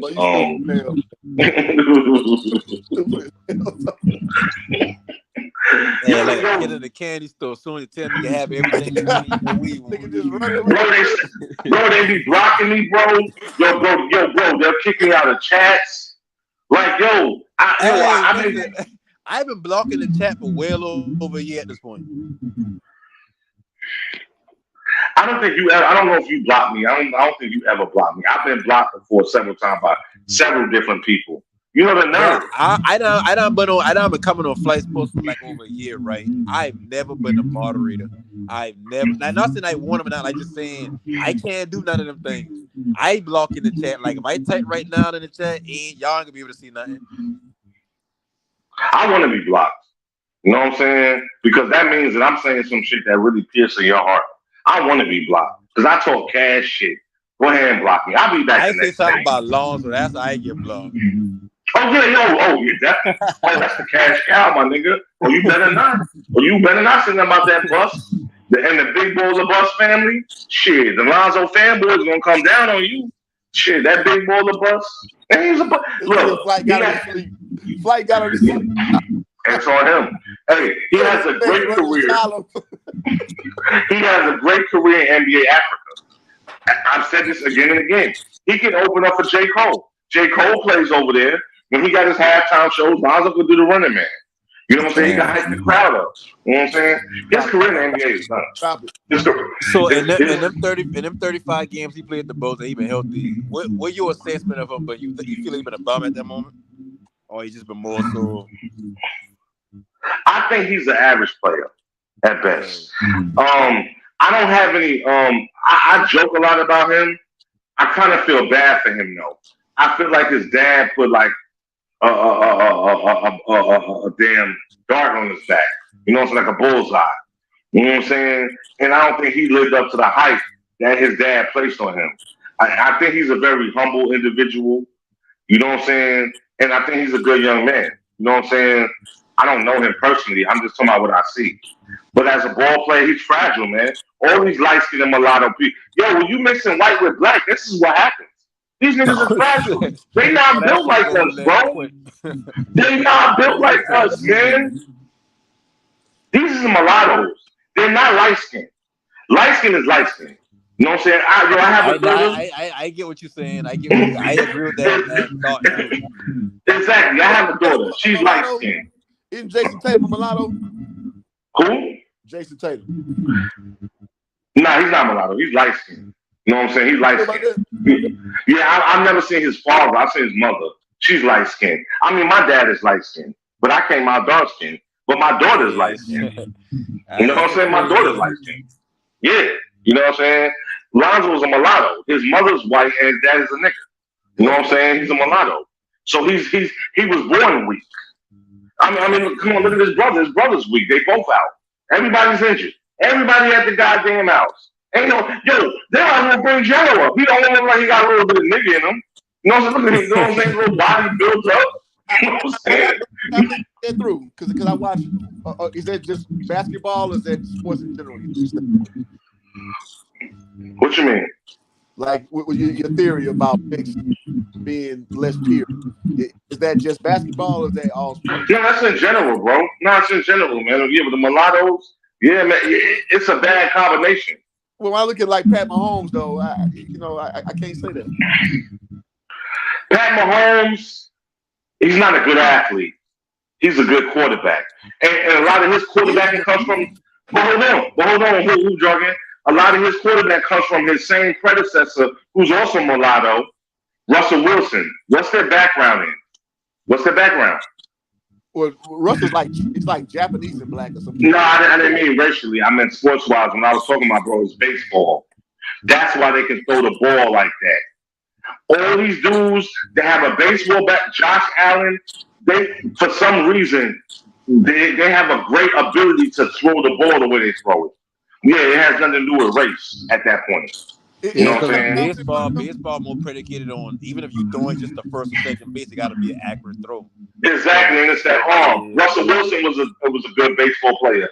He got drafted to go into the major leagues. You know what I'm saying? Well, listen, man, it's a guy named Jimmy who spoke on black athleticism. So I'm just trying to challenge the validity. Oh, I know what Jimmy the Greek is. But we're not talking about blacks. We're talking about mulattoes. What you're doing is kind of reminiscent of that. Just kind of getting to the brass. Yeah, I'm being very racist. Yes. We're taking over the show. We're going to talk about everything, baby. Yeah, we're going to talk about everything. How long do you have? Yeah, you just get into the brass tacks of genetics, and I'm curious. Mm-hmm. Yeah, I don't think you being racist. To be honest, I think it's just it's kind of like how I view it the same way. It's like if you like from a Latin heritage, or if you got a white parent and then a black parent, you can't really say you light skin. I mean, it is technically lighter skin, but it's like that's like I don't know. It's like I can explain it, but I can't explain it. Because it's like if you got two fully black parents, and you come out lighter complected, it's like, okay, you light skin. But when you Latino or you mix, it's like you just got lighter skin. It's not like there's no darker version of you. And right, so like, you're right. And everything skips generations. My dad was light skinned and my mother was dark skinned. I have a twin brother who's dark skinned. I have a sister who's dark skinned. We all was dark skinned, but my dad was light skinned. And my brother, He had 2 kids with a woman who was light skinned. Of course, his kids came out light skinned. I had 2 kids with a woman that was dark skinned. My oldest came out dark skinned. My second one came out light skinned. And you know what people say? Oh, that's not his. Oh, that's not your daughter. You know what I'm saying? She just said it to my baby mama. You know what I'm saying? My ex-wife. Oh, no, that's not his kid. Now she looked just like me. Look just like me, but she's not mine because she's like me. That's how ignorant we are. You know what I'm saying? I mean, it does beg a question now. If we're being honest, it does beg a question. You know what I'm saying? No, but why does it? She's not mulatto. She's just light skinned. That's always gonna come. That's always gonna come up in our genealogy because our ancestors was raped by the slave master. It can always skip a generation. It could come back in another generation, but it's always going to be there because we had that intermixing early on with the slave master, and it wasn't our choice, of course. Yeah, you I know got the same here. My old man. Everybody's not a descendant of slavery. I got a nieces So I can't rock with that theory all the way through. Everybody's not a descendant of slavery. Slavery was not that prevalent as people say. Of course it was. There are a lot of what they call Moors over here as well. No, I don't believe that. No, you don't believe the ideology. There are a lot of black noblemen. As a matter of fact, there were 8 U.S. presidents before George Washington. No, it's not true. One of which was a black Moor. So yeah, man, you listen to Tariq Nasheed. No, it's not true. I don't. It's not true.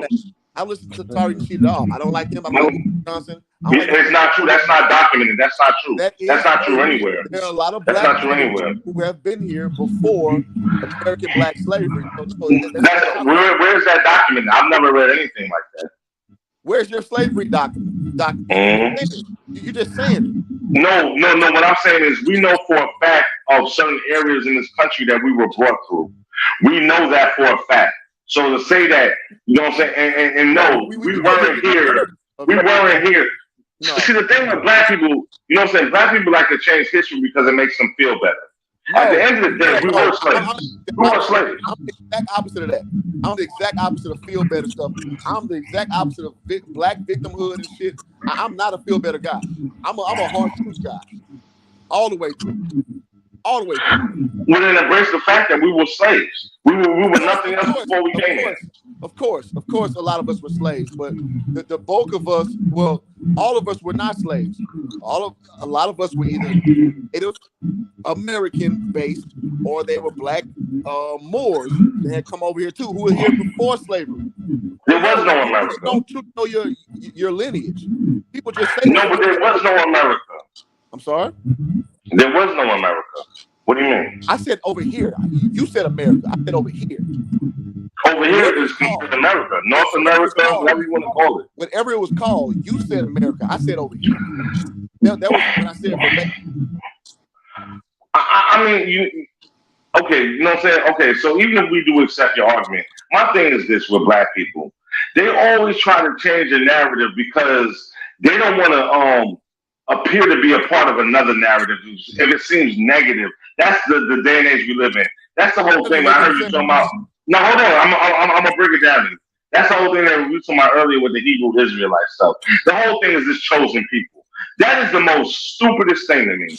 Because if there's something that's awesome as a creator, God or whoever created this earth, why would he have a chosen people? He created all of us. Who is better than the other person? I'm gonna choose these people to lead. That doesn't make sense. That's all man-made. That's all man-made. The Bible. I'm just telling you where the logic comes from. That's all man-made. It's all let me tell you something. I don't follow Hebrew Israelites, where the logic is from. Hebrew Israelites are no different from the Nation of Islam. And I was a member of the Nation of Islam. That has nothing to do with my argument, bro. That has nothing to do with my argument. It's the same ideology. I'm telling you, because you're saying we all weren't slaves. So basically, it was bad to be a slave. So we weren't all slaves. So some of us were free, and that's the lineage that we come from. And we were running stuff. No, you weren't. We weren't. In fact, there were black men who owned other white slaves and black slaves. So why did they allow us? So if they did that, why when we came here, they allowed us to stay and be slaves? Why didn't they free us? You say what? If they was about that life. You say what? If they was about that life, if they had white slaves and all of that, why when we came over here, they didn't free us? Because we didn't have the numbers. With the numbers. The numbers supersede in any situation.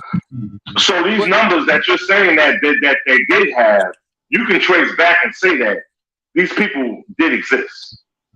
What did exist? It had to be a significant number if you can trace it back and say they did exist. It has to be some paper writings or something that you can say that this number that you're talking about was significant enough that they did exist, correct? No, you're making your own argument. I'm telling No, you, sir.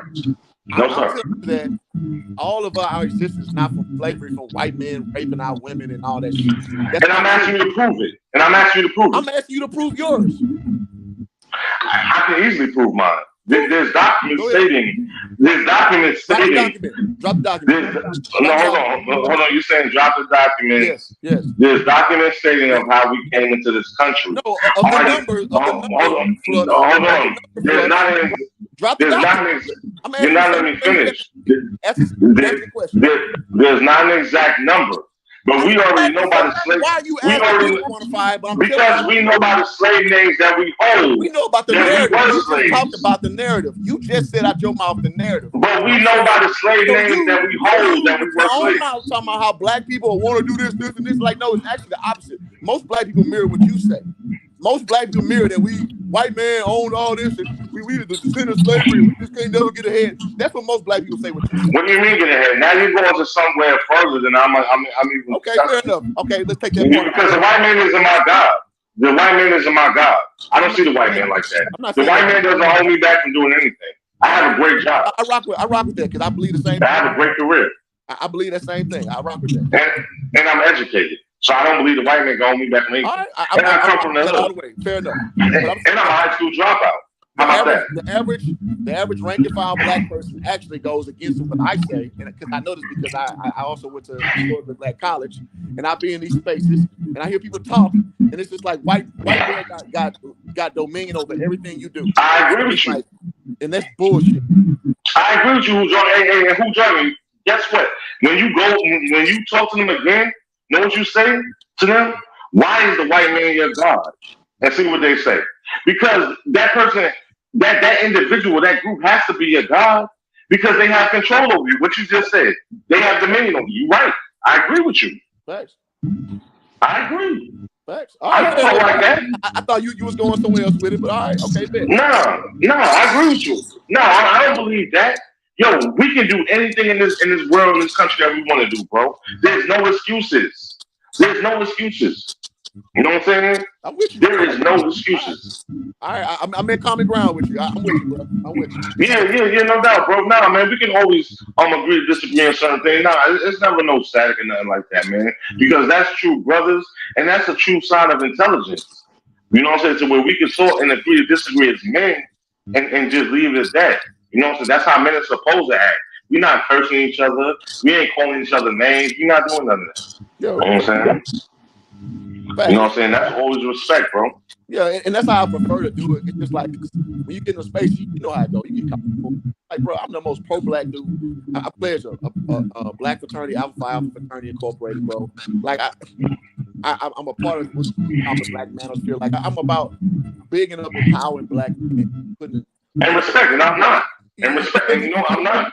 And y'all, I'm not. You know what I'm saying? I'm not, because I feel like, you know what I'm saying? I feel like we have all these opportunities and we don't take advantage of it. All we want to be is entertainers. You know what I'm saying? That's all we want to do. I'm gonna be real quick with you. I was on a podcast earlier, and the girl was like, "I want to be a stripper because it's the fastest way I can make money." So you know, the first thing I asked her, "How old are you?" "Oh, I'm 21. Matter of fact, she out there where you at. She just came out there from Nebraska." She said her auntie put her out so she lived in a shelter. So the other girl on there said, "Well, why are you putting her down?" I said, "Putting her down? I got 2 daughters. I wouldn't want to see them out there doing that. I'm telling this young woman, why don't you go back to school, be a nurse? Oh, I can get this money right now." You don't have no respect for yourself. Absolutely. So now, one thing I can tell you about the young generation, them boys, they logic their logic is their logic. They go off feelings about everything. Like if they Bingo. feel something wrong, that's what men and women. So it's like you can't like you telling her the right things.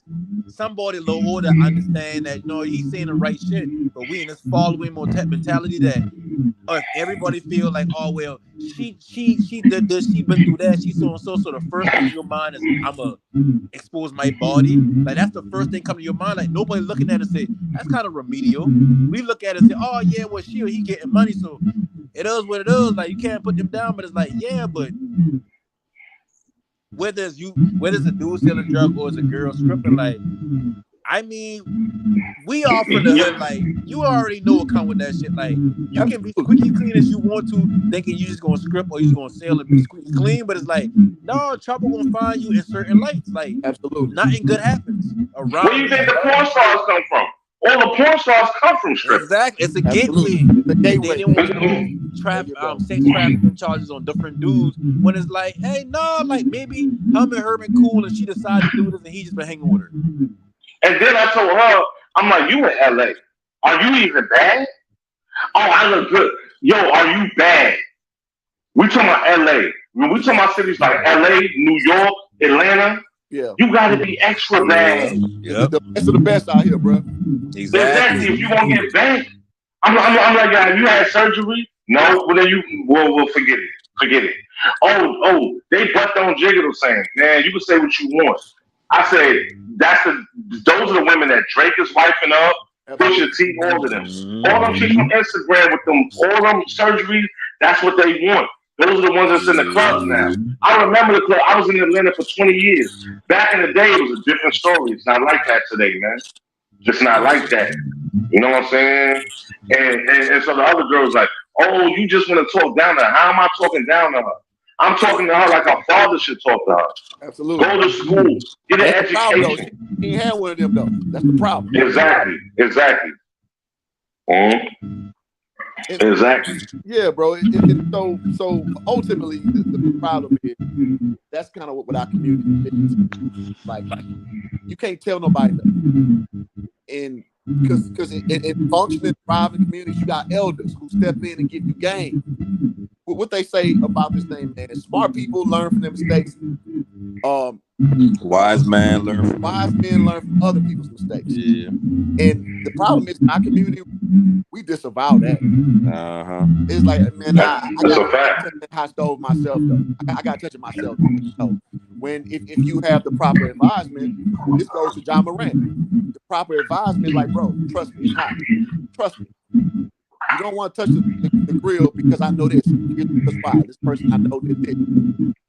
Let's get you ahead of the situation. Let's show you righteous. Now, you may not feel it right now because right now you're young, dumb, and full of cum. You want to fuck everything moving. I get it. Everybody, like when I was your age, I was the same way. But listen, man, you got to think past 23 years old. You're not gonna be 23 year old forever. So you got to put yourself in position to be X amount of position when you're 33, you're 27. Yeah, but think about this too. It's a morality issue, bro. There's no more morals, bro. Absolutely. You know what I'm saying? We praise all the shit that when we been coming up, we know been wrong. Absolutely. Because it's that do as thou will society. And this goes to like some spiritual shit. Do as thou will is the thing that was made by Aleister Crowley. Y'all look him up. Who was about the church of Satan. And that's like one of the biggest things. Some people say that has something to do with Nike. Just do it. Do as thou will.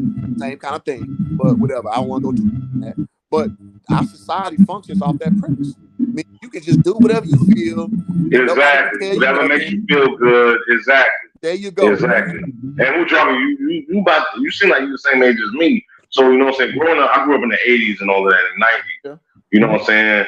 And it was a different ball game. Different stuff on TV. You know what I'm saying? All of that, man. Like everything just completely changed. Like you might see the biggest you've seen on TV was a kissing scene. Yeah, and everybody went, ooh. You know what I'm saying? Remember that? They went, ooh. You know what I'm saying? It wasn't no clothes coming off. It wasn't none of that. You know what I'm saying? Like, it was all that innocent, man. And in 30 years, it didn't change that quick, man.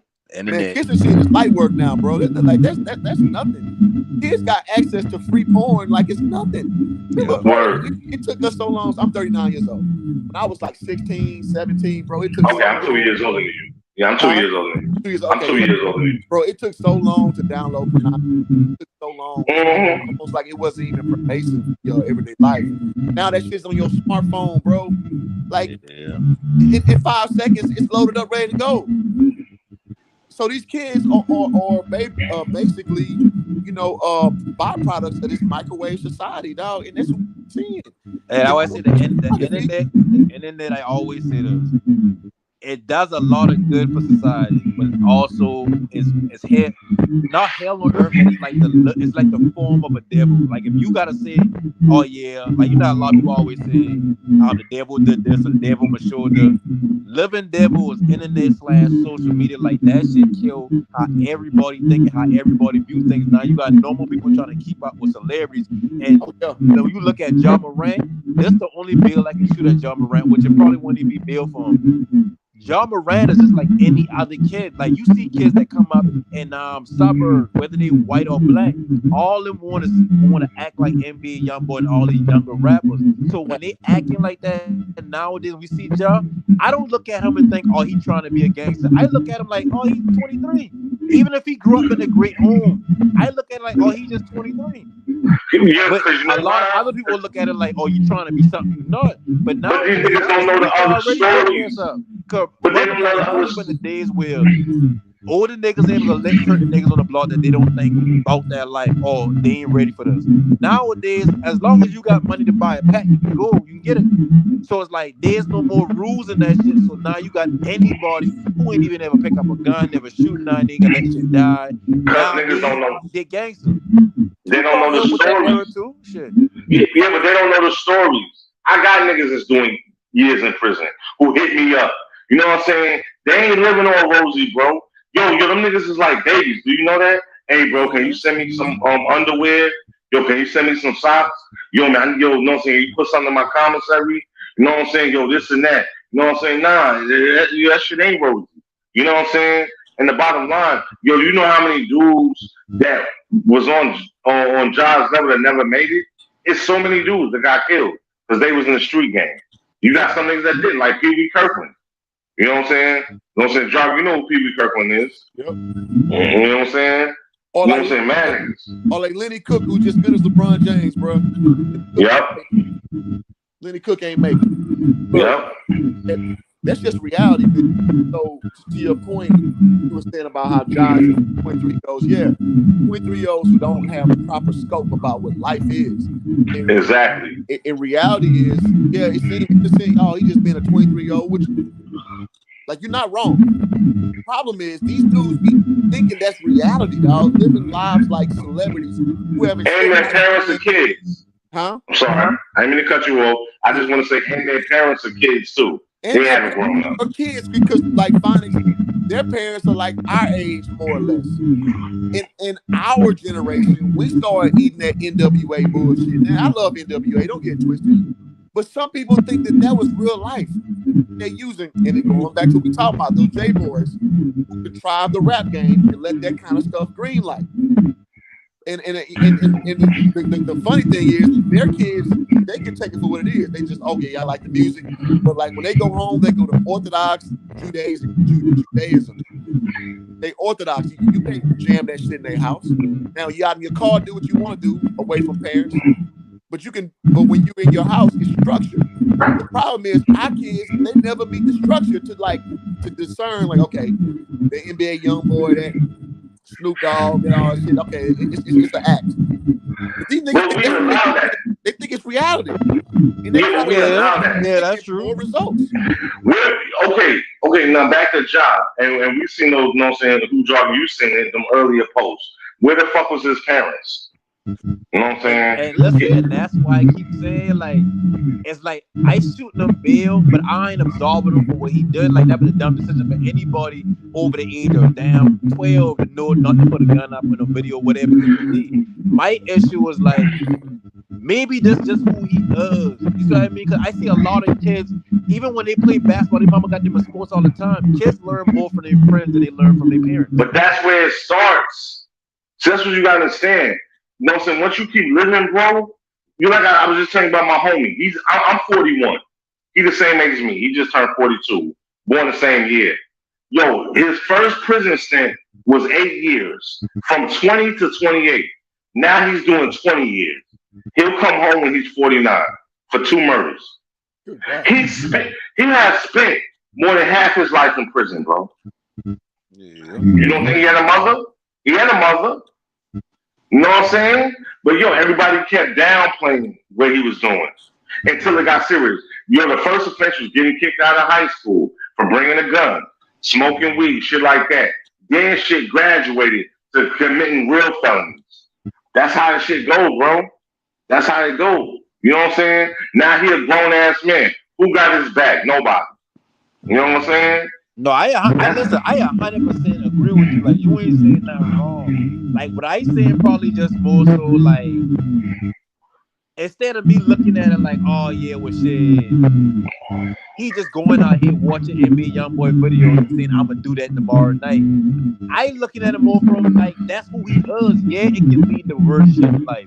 Yeah, you start off, you might steal from the candy store, and I might that, you know, like advance to doing more different shit. Like, I understand that shit. Like, I catch ass charges, but why he's saying is like, that may be who he is based off what he learned from his surroundings. Even players on his team going to practice, his old man don't seem like, and I don't come at him and all too harsh or whatever like that. He's seeing the sunlight. He don't seem like the type that is an adult. He just seems like he's still trying to live out his 20s. So it is kind of a detriment, but at the same time, it's like, would you listen to your old man if he act damn near your age? No. I agree with that too. I mean, but yo, and we gotta understand something. I was a street nigga, but I wasn't an in the street nigga. Right. And what I mean by that is, I would hang out with niggas. You know what I'm saying? Right. And I dibble and dabble, but I never got out there too deep. You got niggas that, yo, they crossed the line from the beginning. They was all in. They was all in. Like, this is my life. And yo, as they said, the boys in the hood. And I know you remember this jargon. Remember, you know what I'm saying? They was growing up, and Trey Father said, "You're gonna see how they turn out."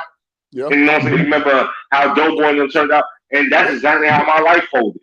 You know what I'm saying? We're gonna see how, and then you see dudes going to prison. Yep. Dudes getting murdered, you know what I'm saying, stuff like that. And I was that's why I like that era of movies when they show about the hood. Cause I understand it's a movie. That's exactly how the kid that actually had his father in his life.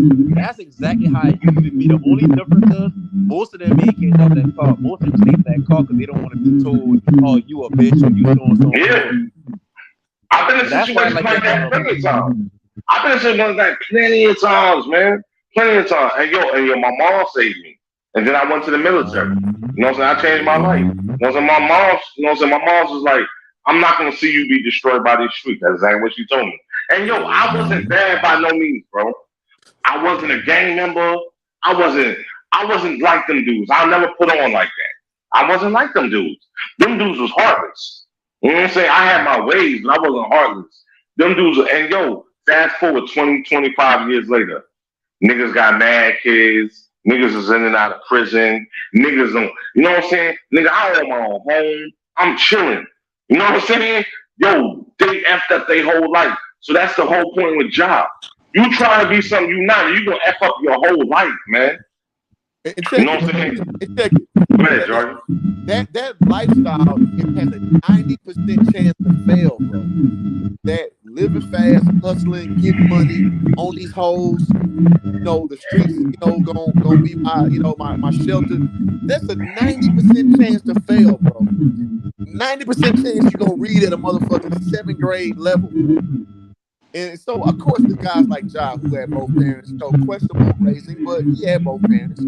He became an NBA player. You know, it's kind of light, you know, compared to like your homeboy and all that. But the problem is, it's in that same vein of where those two outcomes came from. Because Ja was a bad situation for somebody run down on him for being in a similar situation. And we pitch this story like it's okay, you know what I'm saying, to keep it real and no snitching and you know what I'm saying, and you it's the street code and all that bullshit. When we know, when you shake the numbers out, it's the worst way to raise your kid under those pretenses. It's the worst way. And moreover, it's almost like society tells us, and going back with those J boys we were talking about earlier, it's like the most champion way to do it though, like from a coolness standpoint. You and that's cool. clown shit too. Yeah, that whole snitch shit. That's clown shit. There ain't no honor amongst thieves, man. Anybody who's been in the street know that. There's no honor amongst thieves. That's not how they sell it, though. That's not how they sell it. Everybody want to be Nipsey Hussle Jr. Everybody want to be Nipsey Hussle Jr. Right? Because we let that music tell us that when a lot of people who ain't from the streets, when they look at the music, in their mind, rapping on street dude, with a low small amount of them watching ball, but most of them boys built their craft. They had a goal in mind to make the music. It's like how you say, Vaughn, it's like you been in the street, nigga, but you ain't been really in the streets like you been doing shit. You've been always in the hood, always around the niggas who was doing shit. Yeah, I was out there kicking and smoking weed. You know what I'm saying? I tried my little time of selling drugs. I wasn't successful, so I left it alone. You know what I'm saying? I left it alone. You know what I'm saying? I wasn't selling pounds. I wasn't doing none of that, bro. I tried it. I wasn't successful. I left it alone. You know what I'm saying? But you know what I'm saying? But what I seen out there is when I, you know what I'm saying, when I started, you know what I'm saying, getting older, and then I remember one time my homeboy, he came up from Baltimore, my cousin, because I got family in Baltimore. He was like, yo, I want you to go upstate with me. I'm like, where we going? He was like, yo, my homeboy in prison. He's like, yo, we got to stop in Queens first. You know what I'm saying? He was driving a dude car, Land Rover.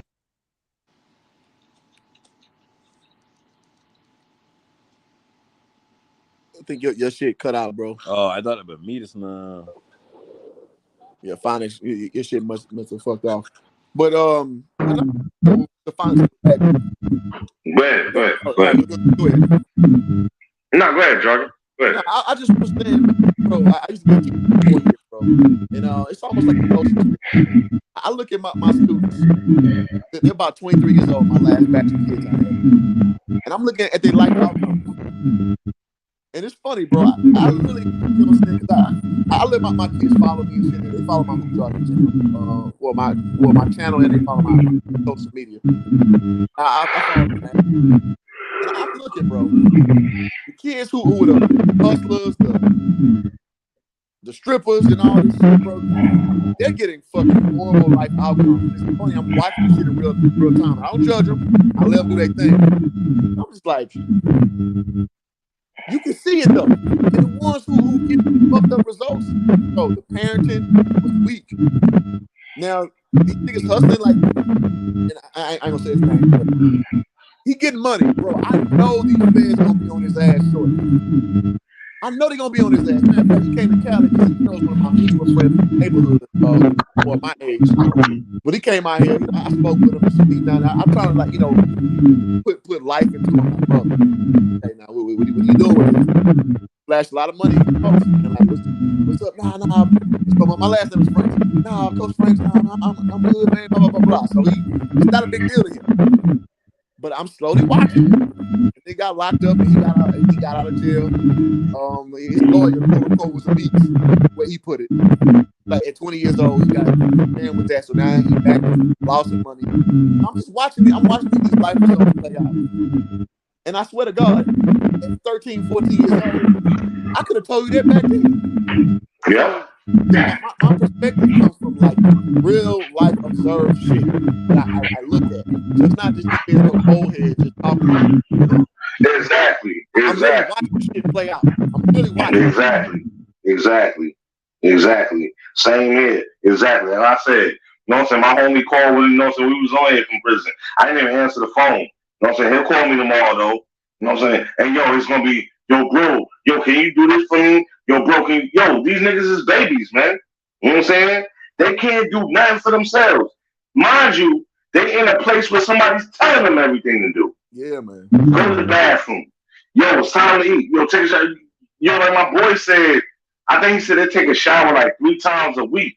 But if they want to go to the yard and lift weights, they can't even take a shower. You know what I'm saying?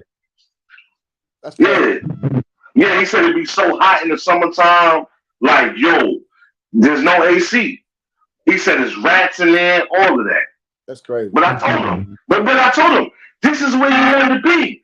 You spent 8 years in there. Now you're doing another, so now you're doing 20. That's where you wanted to be. Because you wanted to be an animal. And you know what I told him? Also, they should never let you out, man. And he laughed at me. He said, yeah, but I'm still coming home, though. And I was like, yeah, you are. You're right. You are. Ain't that crazy? You know? Ain't that a crazy reality, though, bro? Like, we all want our boys to be like free and like not constrained. But when you really sit down and think about it, like, bro, you're locked up. Yeah. You a menace to fucking society. Yes. He's the same age as me. And like I told you, by the time he come home, he'll be 49. So that's in 8 more years. You know what I'm saying? He'll be there and spend more than half his life in prison, bro. He has no kids. You know what I'm saying? All he knows is the streets, man. And he told me when he get out, he going right back to the streets. You know what I'm saying? What they call it, bro? My undergrad degree was in criminal justice. What they call it? That's my undergrad. That's my undergrad. So I ain't with the excuses. I know what the numbers say. The numbers say once you in the system, don't have support, like we just talked about, you're gonna go back. You're gonna it's just fact because the prison industrial system is not made to reform. It's made. But Jordan, he has support. He just wants to be a gangster. He has support.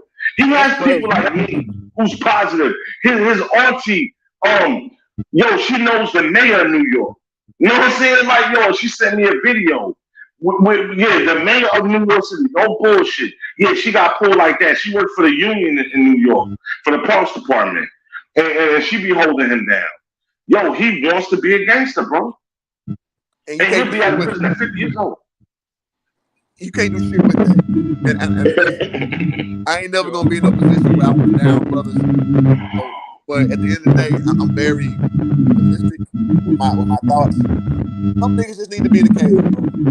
You decide you want to be an animal, bro. Hey, that's something you decided, bro.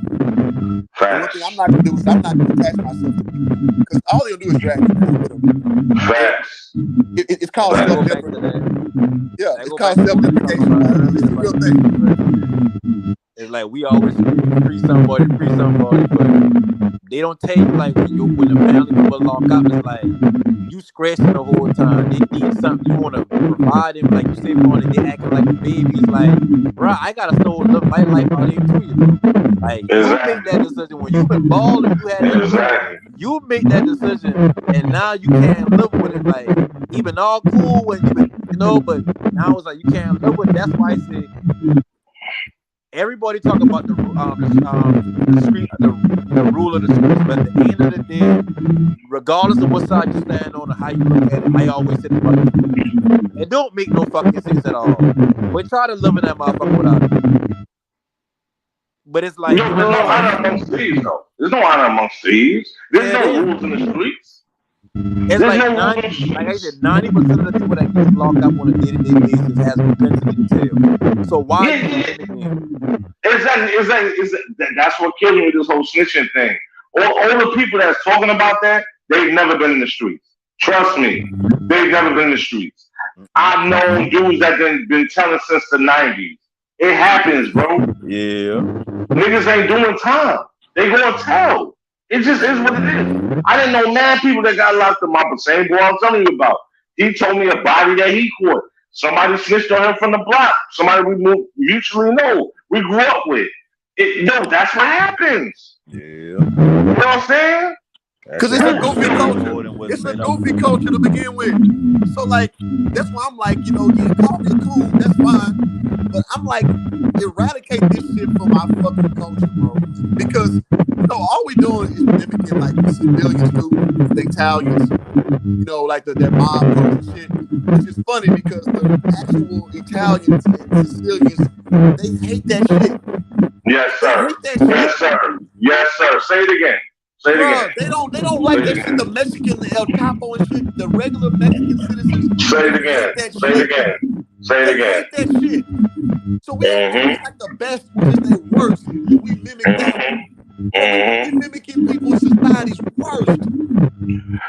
Yo, who driving? Yo, you on Woody number 2. Yo, send me send me some on Instagram, man. At Phonics, man. You know, so we can do a show, man. Man, let's do it. Yeah, send me some on Instagram at Phonics. You know what I'm saying? PHONICZ.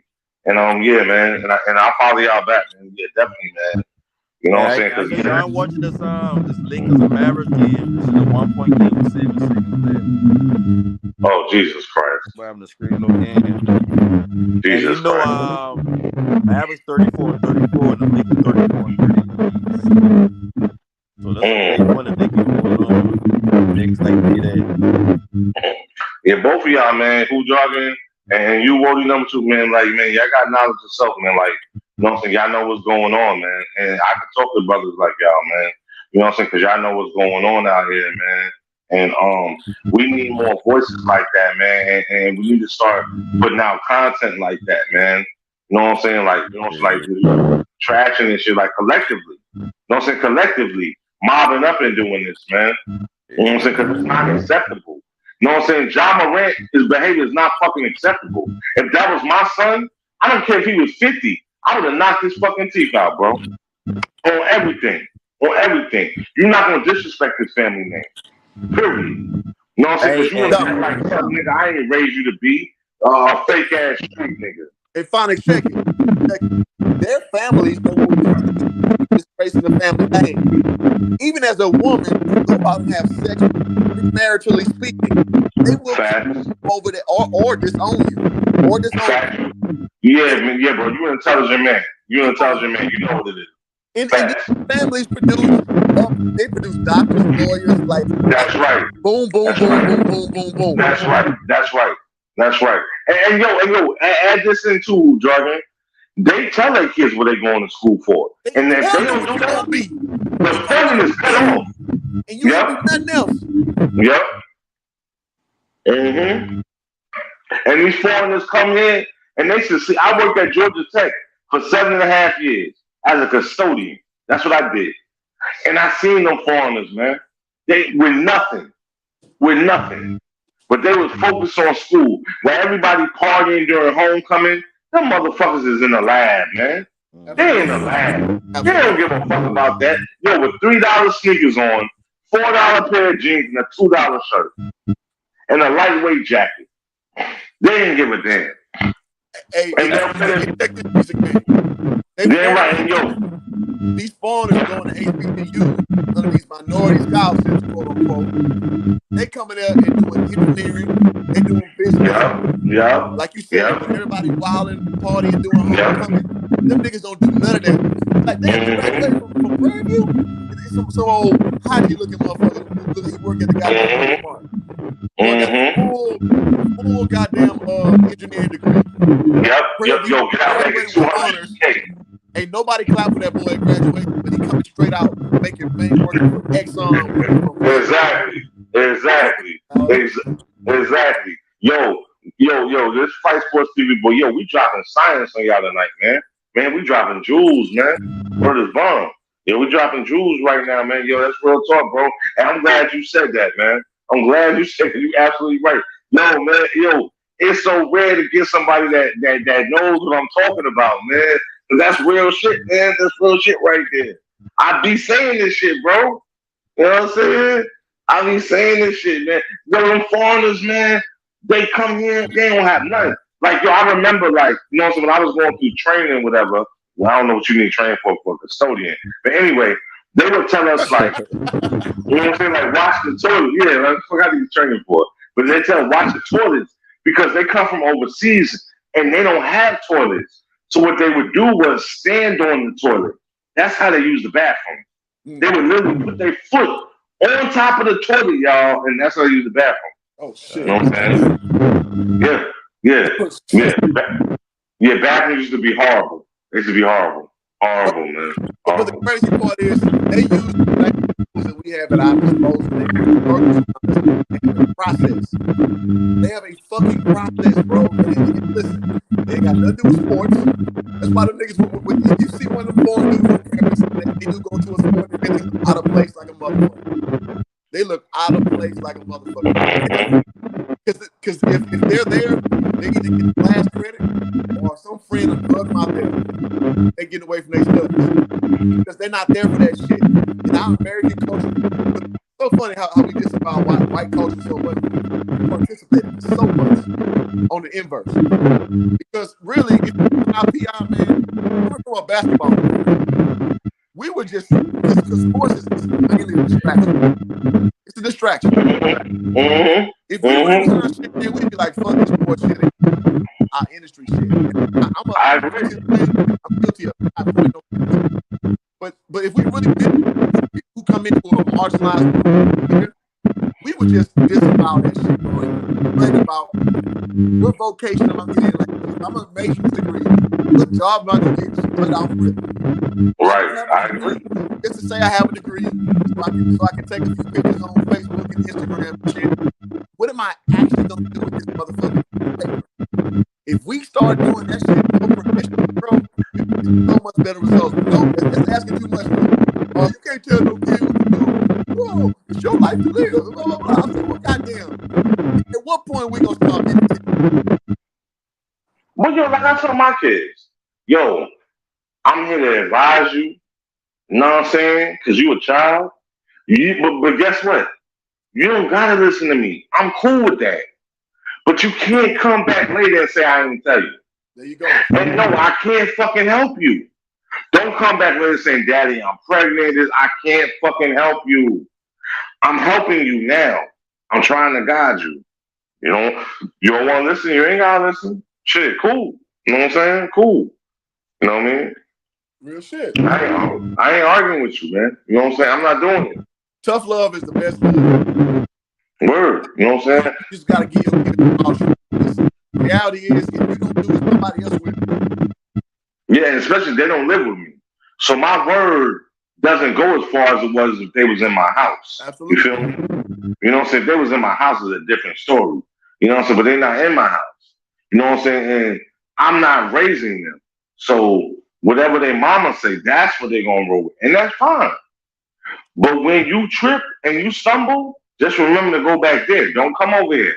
I can't help you. I can't help you, B. No, I can't help you. Can't do it. Because I told you the right way to go, man. You know what I'm saying? I talk to my daughters all the time. You know what I'm saying? They both in high school. Yo, what you want to do? Dad, I want to do this. Okay, well, yo, this is how you get to this place. I'm navigating with them. Like, now, you need to listen to me. You know what I'm saying? You can't listen to your mama. Your mama's a high school graduate. I'm a college graduate. She's a high school graduate. I'm not downplaying what she has. I'm just saying, I've been there. I know the process. You know what I'm saying? So it is what it is. Real shit. Look, I ain't gonna do it. I don't want to embarrass the single grade, but our community is how we're so reticent and single parent.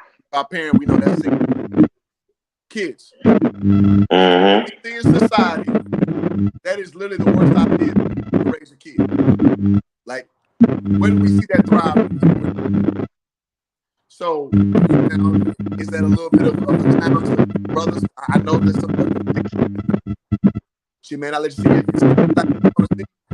Just understand your presence is needed. If it's not there, if it's another dynamic, numbers say they're gonna fail. That's what the numbers say. Mm-hmm. So, as a little more tough on that, like, no.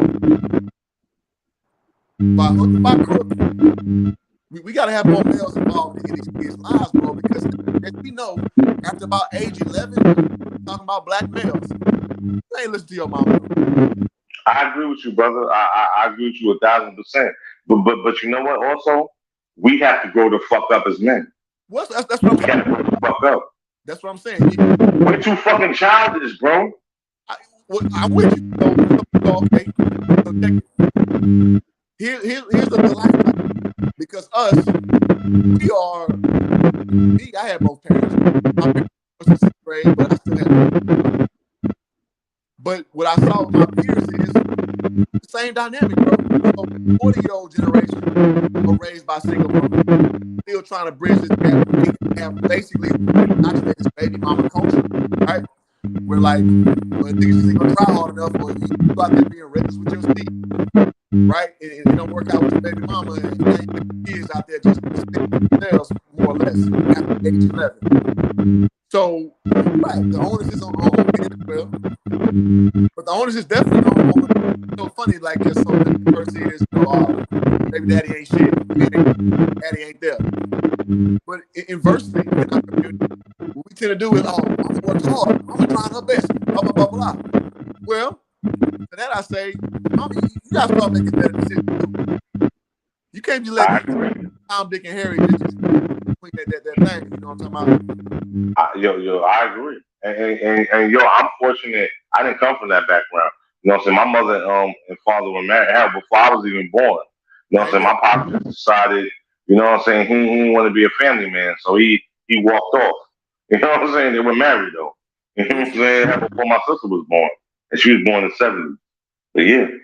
I mean, yeah, bro, again, I was like 4 years. So again, when I'm speaking, bro, it's $5. Nah, you're right though. I agree with you, brother. Bro, I'm watching these kids. I'm in a 2-parent household, it's a chaotic parent household.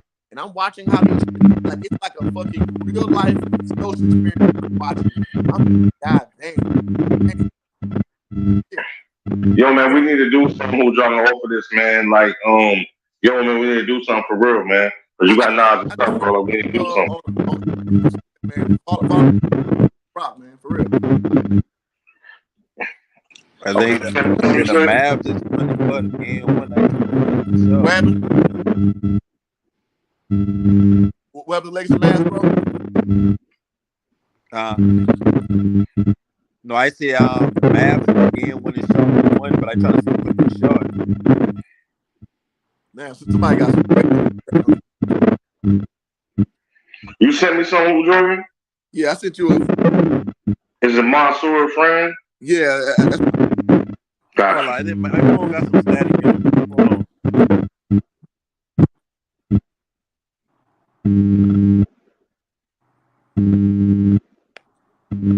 Yeah, man. Just let me know when you hop on the panel, man. I love talking about this because, in my opinion, bro, if we don't pick our community, like we gotta have a hard look. We can't just be talking about. Hell yeah. Shit. Let me know. I send you a message tomorrow, man. Let me know what you're doing. Well, hell, today, rather. You know what I'm saying? Later on today, man, or whatever, man. Yeah, damn right, man. Because, yo, I'm passionate about that, bro. Same you know what I'm saying? I would have left teaching. If teaching would have paid more, I would have still been a teacher, bro. I'm in sales because I made twice what I made teaching, and I ain't looking back. But I still like to speak on it because this is something that needs to be talked about and needs something to be evaluated. Because there's just something, in my opinion, that we as people, man, we just act like it's not a big deal and just like, it ain't really nothing. But it is something. That's the fundamental part of what we supposed to be. You know, I agree with you, man. I want to be a teacher. I agree with you. I think. Damn, I forgot what semester of college, and and I had a teacher was like, "You want to be a teacher?" She was like, "Yo, they don't pay nothing, so like, don't even." And I was like, "Okay, this shit alone." You know what I'm saying? Yeah, bro. Teachers, I loved it. My best year teacher, $3,000. $53,000. Texas money, not bad money, but it's like my friends. That's not even bad. That's not even bad. Yo, Georgia teachers like 30-some grand, 35. Yeah, in some places. So I wasn't tripping, but I with friends who just, God damn, they pulling out 180, 120, 150. I love it. You know what I'm saying? I like that shit. But I said, fucking, I'm not changing the world. I work for Matches. But my frat brother, a long time ago, he said, bro, you come there, you talking to people, you X amount of dollars. I'm like, you for real? I was like, man, all right. So I stepped out on 14, bro. And my teacher first laughing.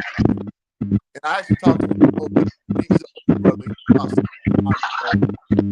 And he was saying how I'm proud of you. When you left, a lot of people were question that, yada, yada, yada. We look forward to ain't never. So, you know, I think it's I think game. So there's a way to make money. For other brothers. Like, yeah, man, like you're good talking. You can make more money. I'm not gonna sacrifice my life and income over other people raising their kids because I taught kids low, which I prefer. But I'm like, man, I sacrifice my life for other people. Yeah, I feel you. It is what it is. I feel you. You know what I'm saying? Yeah, man. Just yo, hit me up tomorrow or I hit you up, man. Let me know what you're gonna do. I'm gonna get on Frank though, man. That nigga sleep. You know what I'm saying? It's ready to keep going, man. Hopefully we come out here happy. You know what I'm saying? Sure. Man, appreciate the panel. Y'all keep I like to be a part of it. This is more important. So this is dope. All right, God, no doubt, man. Be safe, bro. All right, man. Peace. All right, peace.